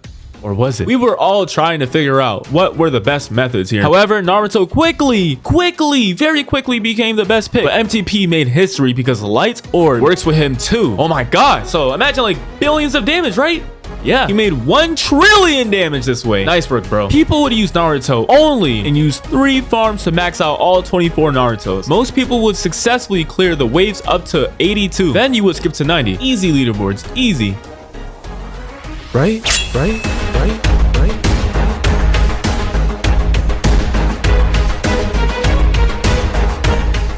On October 12th, 2021, the Halloween event spooked me. Ooh, give me that ass. Shut. With the new Halloween update, we would beat this boss in exchange for easy 5-star EXP units and candy. There was a new method in maxing our units very easily. We would spend our gems on weapons, crates, trying to get candy. There were ways to always beat it. Pretty much just fans. Just spam the fans. Like fans, spam the fans. Spend 300 candies on EXP 3s, max your units, and that's pretty much it. Some new units were Gojo 6-star, Yusuke, and Muzan. 6-star JoJo sounds like a meta unit, right? But unfortunately, he wasn't. He does the same time stop ability as his 5-star counterpart. Just has way more range, and he was was expensive as hell. We barely make enough to max all the Narutos already, so he was actually not a meta unit. There were 3 new orbs though. The blooming orb buffing Byakuya from Naruto, the Cry Wolf orb from buffing Coyote Stark from Bleach, and the operator orb, which gives Law a teleportation ability. And whoa, this guy is insane for infinite mode. Each Law can teleport 8 enemies back a path or 2. It's dependent on the length of the 2 lines. Law really did make clearing waves 1 to 82 a breeze. People were happy and content with reaching wave 90, but a very few amount of people would get and reach wave 91. They would be ballsy and try to beat the wave 83 cloner. Oh my god, was this the hardest wave to clear ever? The first few times we would always split the cloners super late, and the split units would be like 75% HP. Even after so many attempts, I gave up. But someone didn't, and that was ZM4Icky, baby.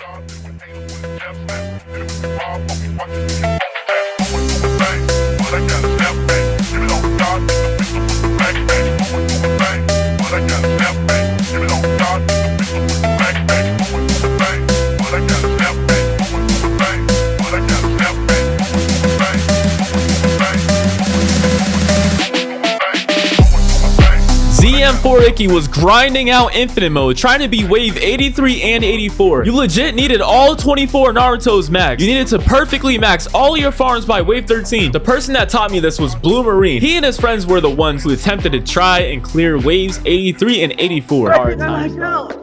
Huh? Yo, what happened, bro? You scared me. Bro, me too, bro. Don't do that. At times, wave 84 can be much harder than wave 83 because the explosives have 3 billion HP. Sometimes they were super fast. Like, I'm not even joking. Like, fast as hell. Faster than the Accelerates. Fastest, bro. This infinite mode season was so much fun, though, trying over and over again. It was annoying every time we lost. But when people finally cleared these waves, we always felt so proud, knowing the next step was possible. After clearing these waves, ZM4Icky had to skip to wave 87. Then, stop time stopping so he could damage the wave 86 and 87 mobs a little bit. Enough so they would end up killing some during auto skip. The reason he did this was because of the skip limit. After reaching wave 84, he couldn't just auto skip to 98 or whatever because there would be a skip limit. Wave 90 probably has like 50 units at once or something like that. You just stop at wave 87 because, bro, we are at the end of the repeatable waves. They are going to have more units per wave. So what do you do then? Well, you need to skip a few waves, then stop. Drain the mob's health, then auto skip and TS absolutely perfectly. Giorno absolutely perfectly, and Effie absolutely perfectly. Effie is the most important one to be like perfect on. I feel like 25 seconds is kind of hard to count to, and hope you make it to wave 90. But ZM4Icky managed to get wave 91. How the fuck? Because he was an absolute legend. He did everything perfectly. Him, Hydro, and Lucas all placed wave 91. Now that I think of it, they could have probably cleared like both wave 83 and 84 together instead of individually. But nah, actually nah, they couldn't have done that, I don't think. But anyways, ever since they got wave 91, we knew that we had to try again and keep trying until we get it. Blue Marine and his friends started taking leaderboards way more seriously. They ended up clearing wave 83 and 84 and every time now, but wave 91 was just too hard. We were not able to get it. At this point, ZM was carrying all of his friends onto the leaderboard, reaching wave 91. It was getting very suspicious, I'm not gonna lie. We started thinking maybe he was just using an auto clicker to time stop, and apparently he was. He would go on various accounts like Hydro and Lucas to reach wave 91 for them, and eventually start knocking everybody down. At the same time, Blue Marine and his friends were finding lots and lots of ways to try and get to wave 91. They figured out so many strats, like how to double rewind with Giorno and things like that. You would just rewind the first group of enemies in the start and then rewind them later in the end because those enemies you already rewinded are dead by the time they reach the end of your base. They weren't able to make it to wave 91, but they were able to make something happen on the next update. Before we get there, let's talk about the rest of what the Halloween update offered. It has a new Sword Art Online dungeon. The reward was Asuna. There was some inventory lag that's been fixed. There were many new blessings. Oh yeah, I forgot to talk about them. Blessings are just an effect of the aura that the unit shines out with.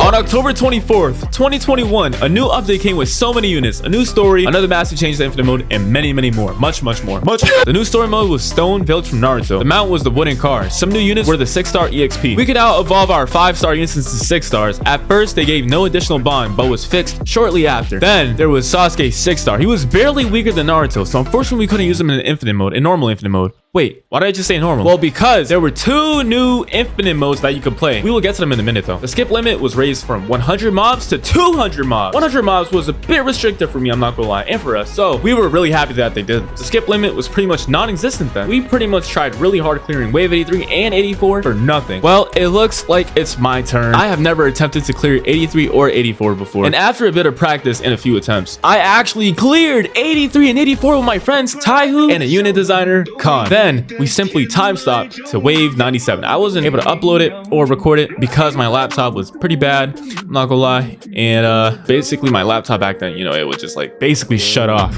while I was running in infinite mode runs, like a run that I've done later on that I'll talk about. But yeah, honestly, this is the most proudest I've ever felt in a game before. This was so exciting to me, bro. Some of Blue's friends like Dark called me trash, but they slowly started respecting me for it, and I was so happy, man. And honestly, with the whole fall/Halloween theme, this leaderboard felt super special to me. Like I had actually accomplished something. This was when I knew I was fit for leaderboards. Blue started believing that even wave 98 might be possible because in his runs he missed a few time stops because he was lagging a little bit during autoskip. He missed like 3, and 3 time stops is basically a wave, so he kept trying to reach wave 98 until ZM4Icky ran with Dede and they ended up hitting it first. There were also new pumpkin capsules with candles, and some banner units were limited. And the best part of this update was that there was 2 new infinite modes you could play. You could play elemental mode and air mode. Elemental infinite meant you could only use elemental units to attack. Luckily, Light Yagami's death note worked here, and in air infinite it would only be air units and cloners. MTP and Blue Marine were so quick, super quick to come onto air infinite. They would use Sasuke 6-star instead of Naruto 6-star, and at first clear the waves 1 to 80. Then they would time stop to wave 90 air. Boom. And we did the same thing. We were happy with what we gotten, but they won again. This time clearing wave 81 and 82. Then they skipped to wave 92. We were all stunned. Blue would quickly gain the respect of many and was soon known to be the air king, which he is still. Finally, some fierce competition with the Brazilians.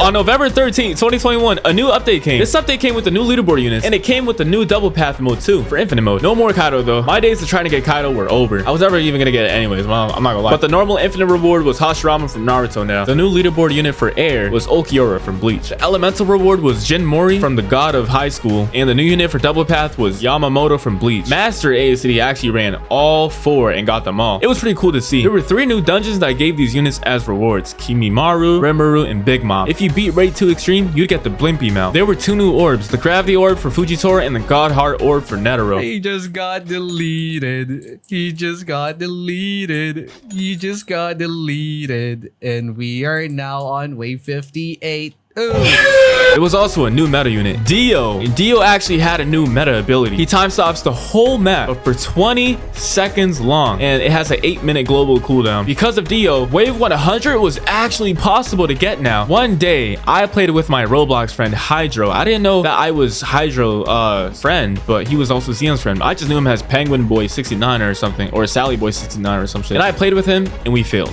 But after he left, like 2 hours later, I see him on the board. I'm like, what the hell? At wave 100 too. He was the first one to ever get wave 100. And I was seriously like mad confused. Like I was in shock. Like we just ran and he got wave 100. That's crazy. I didn't run with him for the wave 100, but after the run that we failed with my cousin, he ended up running wave 100 with 2 other people. That's just insane. This is when I realized that he was ZM's friend though. He was the one and only Hydro. But yeah, Dio was the reason wave 100 was possible. We tried to get wave 100 by watching how we had done it, but we could just not get it for some reason. Actually, everyone started getting wave 99, right? Because of one DOTS.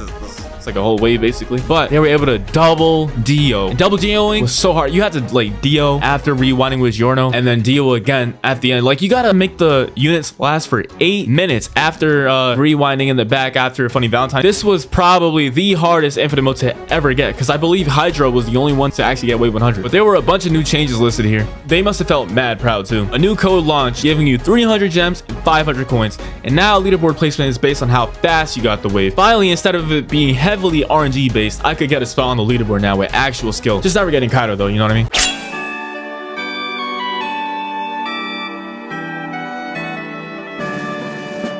On December 8th, 2021, we get a new Christmas update. We got a new reskin of Luffy and Escanor as Santa versions of them. I don't know how they didn't make Whitebeard Santa, honestly, again, but there were some new units like Gray 6-star, Luffy 4th Gear Tank Man, and many, many more. They also released secret banners such as Akira Fudo's Demon from Devilman Crybaby and Usta's Kid from One Piece. I don't know how to say his name, but sorry, One Piece fans, don't kill me. Okay, don't show me with the sniper rifle. A new dungeon came giving you Razor from Hunter x Hunter. A daily spin was added giving you tons of rewards. And later on Christmas Eve 2021, Madara 6-star came. He was meta and was better than Naruto. We actually got the Christmas box 3 this time. Let's go. When I opened that bad boy, it was Madara. Crazy. For a Christmas break, we would try and reach wave 100. We could all actually do it now because he was actually able to kill the wave 85 and 86 mobs. Let's go. It was now just getting it in the quickest time possible. That's all we did on Christmas Eve. If you're watching this on Christmas, Merry Christmas. The new max level for units is now level 175. There were 3 new Christmas gift boxes. Here are the rewards of them. Here are some other things added as well.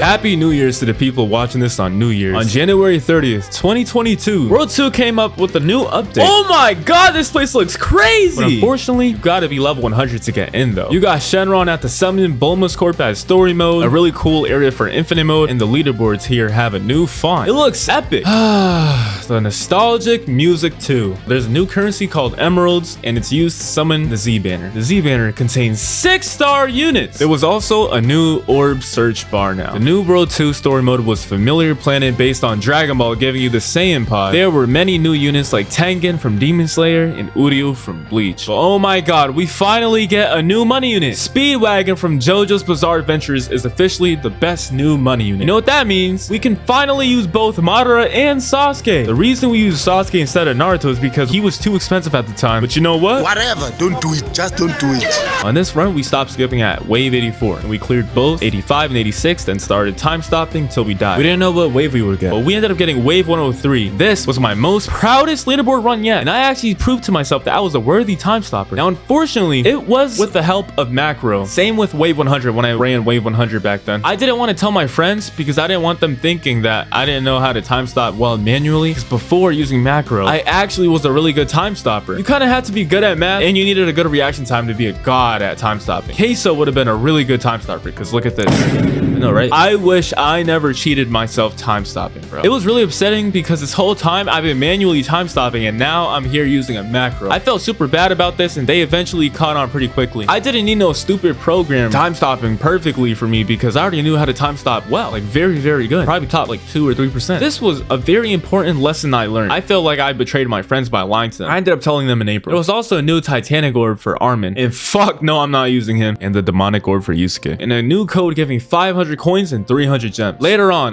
February 5th, 2022, training mode was added along with new units such as Baby Vegeta, and yeah, just Baby Vegeta, basically. Training mode allowed you to showcase your units, and Baby Vegu was hella expensive. You pretty much needed 6 stars, so you needed to spend like 18,000 emeralds. Oh hell no, I'm not doing that. Already then, unfortunately, they weren't very easy to get. Also, he was very expensive too, like in terms of cash. So he was double expensive, but apparently he was worth it. No, he was not. I kind of forgot why we got Baby Vegu though, as we couldn't reach wave 104 anyways. A big waste of emeralds for sure. But anyways, there's a new dungeon I gave, Gravity, which was another dev-made unit. They added 2 new priorities, furthest and closest. A little bit later on February 12th, 2022, the Desert Raiders update came. The new story mode was Desert Raiders based on Naruto, giving you Deidara's Claybird, I think is how you say it. There was some new units like Boros from One Punch Man, Brook after the 2-year time skip. Enter our music.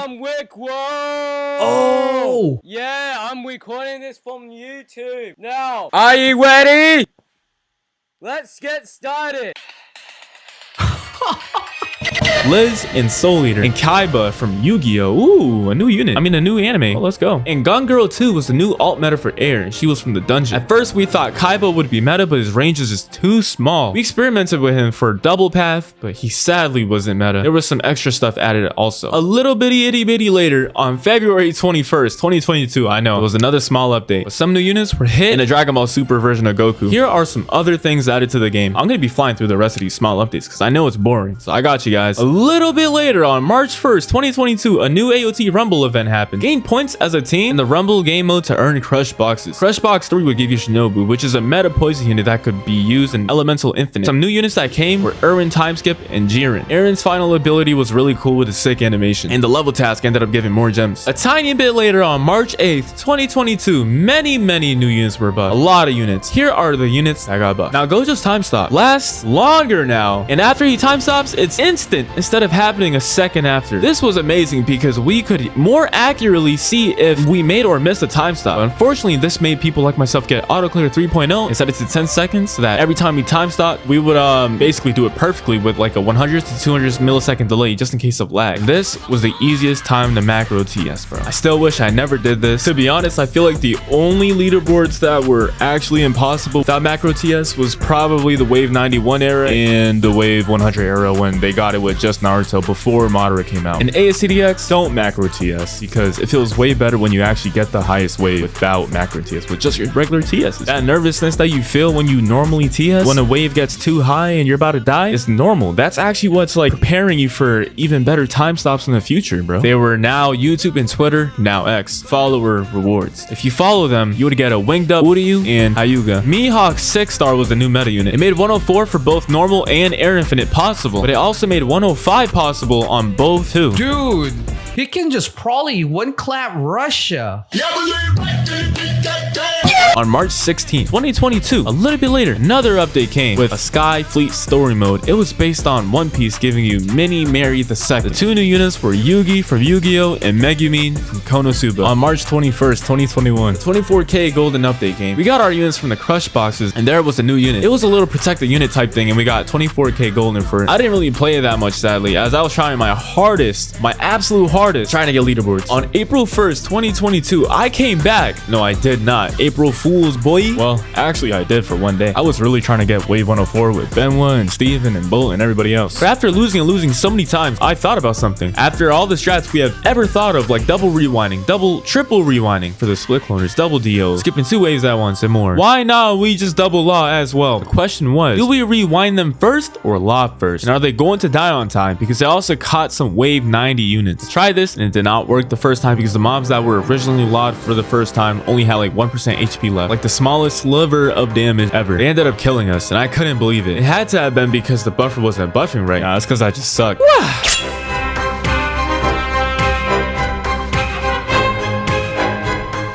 On April 9th, 2022, there was a new Star Pass update. And with the new Star Pass, you can unlock so many different items, kind of like a battle pass from Fortnite, currencies, and even units. To get the Star Pass is to either buy it with Robux or to summon it in the Z banner. Here are some other things added or fixed. With the first season, Tier 100 gave you Yuta and Vegito from Jujutsu Kaisen. Straight up sorcerers. Vegito was a new meta unit for Double Path and Normal Infinite because he had the highest DPS. Small range though, but he got you to Wave 105 easily. The question is, was Wave 106 possible too? Maybe. The Brazilians did not try it. On April 23rd, 2022, I was really upset because I couldn't play because I was in DR. There was a new story mode, the Training Forest, based on My Hero Academia, giving you the engine quirk. There was some new units like my guy from Naruto Shippuden that we would get into during the summer updates. This was my final chance to try and get at least Wave 104, but I couldn't get it because I was on vacation. I'm gonna stop saying that I was on vacation because this is a documentary video. It's not mine. Blue ended up clearing Wave 87 and 88 together, and they actually got Wave 104 after this. And this was actually their last run before the leaderboard reset. A huge clutch up indeed. They had to make sure that they beated Wave 87 and 88, and each of those waves are so tough. And he beat them together! Like, what the hell? That's crazy, Blue. Congrats! They literally had to have 1 second perfect intervals with Ichigo 6-star, which was very hard. To do it, you pretty much just place Ichigo and upgrade him to upgrade 5. Upgrades 1 to 5 will not slow down the airs unless you upgrade it to max to upgrade 6. So pretty much basically what they did was upgrade it, upgrade it, upgrade it, upgrade it, upgrade it, upgrade it, shut. Oh yeah, pro tip, 2 people had Ichigo. Perfectly law, perfectly, please. I always struggled with lawing properly on this map, bro. This was definitely the hardest Blue Marine had to ever try, especially since nothing like this has ever been tried before. And guess what? They got it. They got it in 4.3 thousand seconds. That will forever be marked as my favorite infinite mode run ever in history. Definitely the most anticipated one yet. I kind of don't want to talk about anything else because this was peak AACD, bro. I'm not gonna lie. Congrats, Blue Marine. You got his Ulquiorra. GG's, Blue. This was definitely the wrap up of an insane era of Air Infinite. Unfortunately, though, when I got home, my laptop sadly did not work anymore, so I had to quit playing All-Star and quit YouTube. And yeah, a little later on May 15th, 2022, there was a small Easter event going on. There was some new units that you could get from finding all the Easter eggs. There was a new claim all button for the damage task. On to the next update. On May 22nd, 2022, a new ticket update came, essentially giving tons of EXP units. On May 29th, 2022, a new Soul Eater Talent story mode came, giving you the cone mount, a big old teddy bear basically. The new meta unit for air was Goku. You could get wave 104 quicker. The max wave for normal was still 105 though. On June 9th, 2022, there was a new samurai event going on. The reward for beating it is Corey Kenshin. Some new units came as well.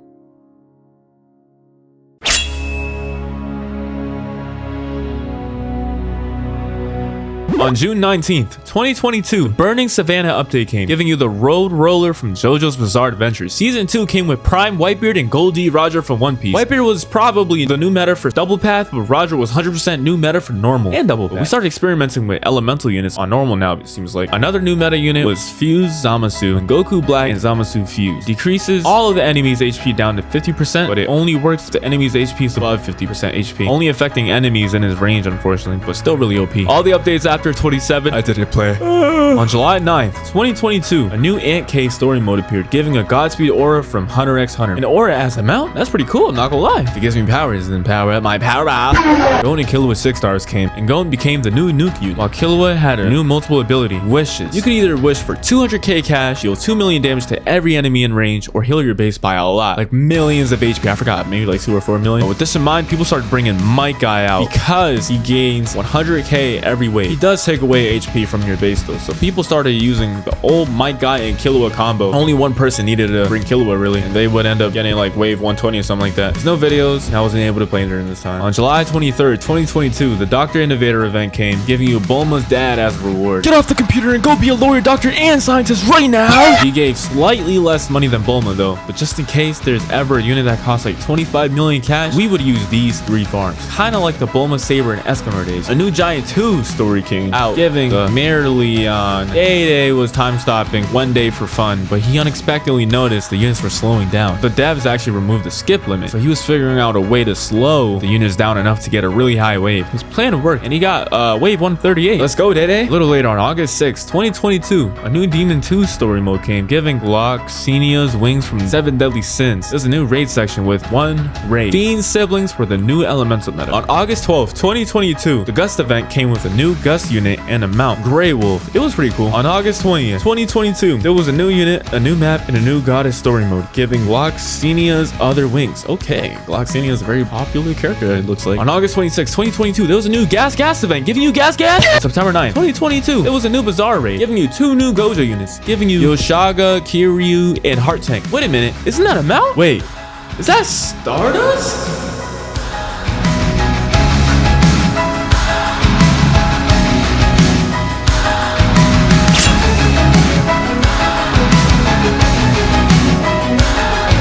On September 25th, 2022, the biggest AACD update ever has came. There were 46 new units, 2 new orbs, and many new challenges. Almost like all of the OG units changed, by the way. There were 7-star units now, a brand new tier of units. I mean, it was kind of cool, but we later hated them. To summon them, we needed to summon on the new star banner. The new currency was Stardust. It was really hard to get. You would have to summon for the 5-star featured version of it, and would have to evolve it into a 7-star. It took a very long time to evolve a 7-star though. And not only that, most of the 7-stars now have their own raid that you need to beat a bunch of times just to get the items needed to evolve into the next evolution. It was crazy. Some new 7-stars were Cooler, Broly, and Vegeta. They were pretty cool to have. Having Cooler was definitely the unit of choice though, since all the raids became really easy after. The 2 new orbs were the Black Hole Orb for Blackbeard, having more range, and the Reset Orb for Light Yagami. Emeralds were removed, and there was a lot to the update. So here's a quick list of what has added and changed. I don't have much info on the infinite modes, unfortunately, because there was really no like runs going on. They also added boss rush mode, and it was a pretty cool mode, honestly. You could place a random unit for every 500 cash you had. The strat was basically to try and get you a strong bleeder like Levi or Mikasa. Later on October 22nd, 2022, the Star Pass Season 3 came out. Wait, came out. What the fuck? Came out along with Weapon Rush. What the fuck? Along with Weapon Rush. Many new units came too. You could farm weapons and get easy XP units. A little later on November 8th, 2022, many more units came. Rimuru, Gohan, and Diablo were all meta. Rimuru turns all types of mobs into normal mobs, like powerfuls and explosives and cloners and airs. And at this point, if you had quit before the 7-star unit update, you would never come back at this point. I didn't want to play the game even if I were to come back. I'm not gonna lie, like to America, because I was in DR at the time. Okay. What would make this game so much worse for me would be a new world.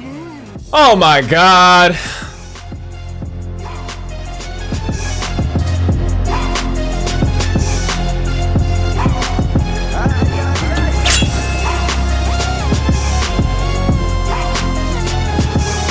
On December 21st, 2022, World 3 came out without an update. It just came. World 3 back then used to just be an extra world, nothing special to it. World 2 was a very special world when it was added though, and World 3 was just filler. More raids, more story, a new map, and whatever the fuck. I didn't really enjoy this, but it ended up getting removed later on. A little bit later, on January 13th, 2023, Happy New Year's by the way, Tower Mode came. It was basically 100 games of story mode, but if you completed it, you would get 1,000 Stardust and it resets every month. It wasn't very worth it though. Many new units came with the update too. I kind of don't want to talk about the rest of All-Star low-key because Prime AC ended and it won't be fun to talk about the rest of the updates if I have to be honest.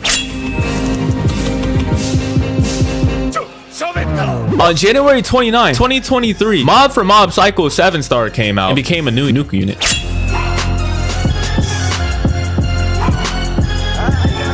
On January 31st, 2023, there were many new enchants, new tradables, and yeah. On February 12, 2023, a new prestige system came. You would have to reach a certain balances and achievable level to make a wish. You could wish for things like the Super Blue Eye Orb, 3 new units, or Stardust. The orb gave 40% more range. Also, Asa 7-star came. Quickly became the new story mode meta unit. On February 26, 2023, Aizen 7-star became the new rewindr, as he could rewind all units for 12 seconds within his range. To get him, you needed to use the gauntlet mode and get a total of 20k seconds, because you got 1 token per 300 seconds. On March 25th, 2023, Tanjiro 7-star attacked with a new elemental damage, sunburn damage. It basically dealt 18 ticks of damage, which was freaking OP. Sunburn also temporarily slowed enemies down for a few seconds, both ground and air units. He was stupid OP, and it's forever both story and infinite metas even to today, which is crazy. This was a time when me and my cousins tried to make a comeback to ASAD, but we were absolutely overstimulated with everything that they added to the game. I mean, it would have also been a surprise to get the tickets so you could just watch the movie you knew about, but it's whatever. And while playing through the game again, we actually had a ton of fun, like sons of fun. He just wants to be a normal little bacon hair dude, so I guess it's kind of like how people want to be defaults in Fortnite. This was oh my god, this was genuinely a fun update, and I didn't really play the next one though. On April 1st, 2023, it's April Fool's Day, and you know what we got for April Fool's Day? A fat Goku, and he came to the game. Fat Goku, bro. You had a chance of getting him if you played either Trial 1 or World 2 story mode. Also, you could control units now. This was super OP for boss rush though. Within the same update log, on April 17th, Ombre 7-star came and was the new meta bleed unit. On May 2nd, 2023, Guts dealt a new elemental damage, Rupture. It dealt 20 ticks! That's crazy meta. Katanas became the new story mode bleed meta. Griffith became the new slow unit. Femto became the new elemental meta. He buffs all the units' elemental damage by 2, which is crazy. Oh my god. The new Star Pass gave you the new TS unit, Kid Buu, and Super Saiyan 3 Goku, and Super Saiyan 2 Vegito. The leaderboard changed heavily as well.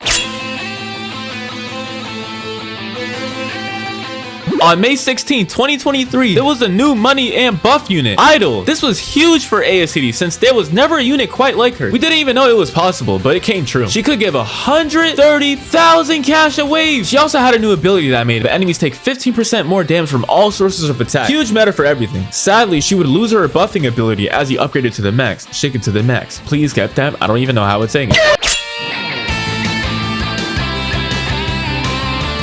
Never mind about Femto being OP, because on June 10th, 2023, Kirito's 7-star became the new DPS meta with crit. We never had crit before in the game. He was insane. There was also a Boros event. To get the orb, you had to complete it like 20 times. To get Boros himself, you would need to get him from the gauntlet mode, and he did half a billion damage every hit. Half a billion. You really wanted to get him, bro. You needed 100 tokens to get him. Boa Hancock became the new FV. Basically, no more need for elemental damage because you already got your boy Kirito's and Boros, bro. Basically dealing a combined damage of 1 billion every few seconds. This damage cap is definitely broken. No, not a new elemental unit. On June 5th, 2023, Hantegu came along. That demon is fucking, oh, holy shit, older than the fucking dinosaurs, I swear to God. But he has many different versions of him with the emotions orb. This was pretty cool, actually. Also, Konroji came along. On August 7th, 2023, Luffy 5th gear came. For y'all Luffy fans / ACD tryhards, this was definitely their moment. He was instant meta. He had an ability that could bring all the units back to the front of the map. It was a reset ability, but he accidentally resetted the game.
On September 3rd, 2023, the whole game looked so different. God damn it, Luffy. Why did you have to reset the game by accident, bro? I thought the game was going to reset back to the day 1 and update it from there. Like from the good old days when there was only like 12 units in the game. But no, it's basically like an anime adventures revamp. I'm done with all hope for AZ at this point. Anyways, there was some new units like Poochie, and yeah, just basically Poochie. He came with 2 new abilities, the time acceleration and the universe reset. Oh no, we do not need another resetting in this fucking game, bro. He might reset the whole world by accident. Time acceleration makes every unit that does elemental damage do all of the elemental damage all in one tick. The universe reset, like Luffy teleports all units to the spawn, but this time all in the space of 1 unit. The cutscene looks amazing too. On September 18th, 2023, autoplay came to the game. It uses AI to play the game for you, essentially allowing you to grind out story and tower modes for you. Also, the female version of Ombre came. She was way easier to get to. Hey, yo, Ombre, let me get that Ombre. On October 16, 2023, Pain and Nagato came. The Halloween event was here too. There was a bunch of Halloween units. It was pretty cool. On November 5th, 2023, Gojo 7-star came. God damn it, my fucking phone, bro. Shit. God fuck. Alright, retry this shit. On November 5th, 2023, sorry for that, by the way, Gojo 7-star came. He has a global TS and a normal TS, and his new TS was 8 seconds. I wasn't sure if he was better than Boo, but probably. I don't know. On November 27th, 2023, the new Star Pass gave Eren and Ymir. They were hella OP, and their animations were really cool too. Eren summons a huge colossal titan to stomp you hard, like really hard. Ymir has 6 different abilities. If you have both Eren and Ymir, they literally kill the whole map. I mean, just look at this mechy madness of an attacking madness. This game is starting to be a movie though. On December 26, 2023, Goku Ultra Instinct came out. He was way better than any other meta unit that we talked about. There was a Spirit Warrior Star Zone added to the game, and you could play with these units. I didn't really see the point of this mode though. And later on, it's the final year of All-Star Tower Defense. On January 20th, another Christmas event happened. By the way, happy birthday, Mom. I love you so much. The Christmas event was simply summoning the 3 different crates containing Kagami, Toka, and Toji Fujigoro. Also, a new tournament game mode came to the game. They reset every week. Some new units were Kale and Khalifa. It was the new meta. You would bring both Kale and Khalifa like the good old Vegito days and have one really OP unit. And it was only a 6-star. So imagine it if as a 7-star, that shit would do like trillions of damage. No, not trillions. What am I saying? Some more units were buffed, and if you wanted to come back to ACD in 2024, good luck. On February 19th, 2024, the new Valentine's update came out. I don't think there was ever a Valentine's update, but the event was a simple story mode like event. Completing it would reward you with Red Saber. Gilgamesh 7-star was amongst the many new units that came out, and there were so many new changes and optimizations to the game. On March 18, 2024, there was an Easter update with a unit hunt, giving tons of new units. Many more changes and balances came along the way too. On April 2nd, 2024, there were tons of buffs and nerfs. No new units, just strictly changes to a ton of game-breaking units. They were fixing a huge DOT ability system that caused major power creeps, letting people reach wave 500 and up without any problems. 555, which was absolutely insane. On April 8th, 2024, they added Madara 7-star along with tons of new rebalances. He quickly became the new meta with 150 million DPS. Oh my god, wait, this unit is actually stronger than Kefla. No way. Yo, Snow, what do you gotta say about this? On April 16, 2024, they added Super Future Trunks along with many other new units. We are zooming through these last bit of updates. On April 22nd, 2024, they added Season 5 of the Star Pass. A new unit was Polnareff from JoJo's Bizarre Adventures. They buffed Zoro and Luffy 7 stars as well. And they added a few new things. You didn't hear that voice crack, by the way. Nope. On May 7th, 2024, they added their new final few blessings. Osamu Bonsai from Bungo Stray Dogs buffed a whole bunch of new 6 stars and a trade hub. Huh? Well, trading came out 2 years ago, so we didn't really need this, but oh well. In a few hours, they will go on to release another mini update on top of the update from the same day, including 4 new 6 stars, a new elemental damage type, Bloodlust, which dealt a shit ton of damage, and its effects are listed here, and some other little changes too. And finally, the last ever update that All-Star Tower Defense has ever made. On June 18th, 2024, Update 52 came, and it introduced the last ever 7-star unit and unit in general, Sukuna. I'm not even gonna spoil what happens in the manga after the time of Season 1's release, but his name in the game is the strongest in history for a reason. He has an ability that will legit deal 17.5 billion damage to all of his enemies in his range of 216 range without a range orb even added to him. With the range orb, it was like 250 or 260 or some shit like that. Just buffed with Brook's ability. Here are some other things added as well. Oh my god. It's really sad to remember the good old days we had playing this wonderful game. I had some of the best memories playing this game with so many friends, and I will never forget the community we built, the experiences we shared, the units we so proudly deserve after tons of grinding, and the leaderboards that we've made. I think I can call this game a success. I miss the good old days so much. From when we used Mihawk, Light, and Nezuko, Toga, to Meta Knight slashing everything in its path, to Vegito tearing up the whole map, to the feeling of having max farms by wave 13 for 24 Narutos, trying their absolute hardest to clear wave 83 and 84, to trying to get wave 104, bro. I swear, I can talk about it for years now, and I'm probably gonna carry this game with me in my life. It was just such an important game to me, bro. You didn't hear that, by the way. This was without a doubt the most influential Roblox game of all time. Straight up fun. It was just fun. So let's go through all of the old memories one more time.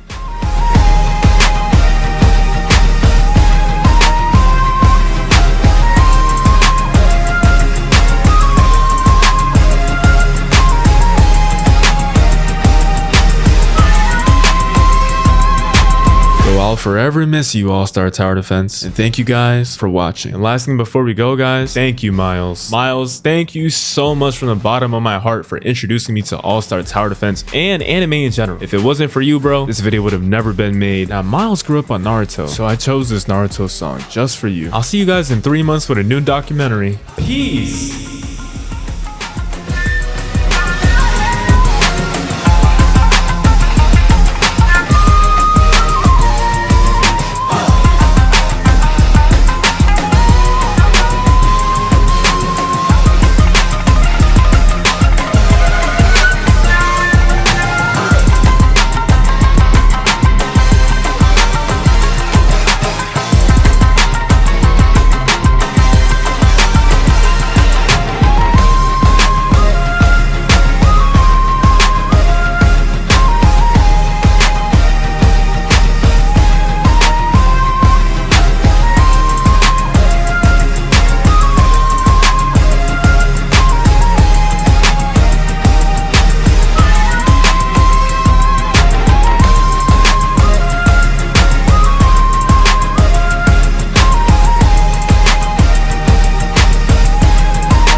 Whoa, you're still watching? Well, since you're still watching, here's a quick music video I made about the game.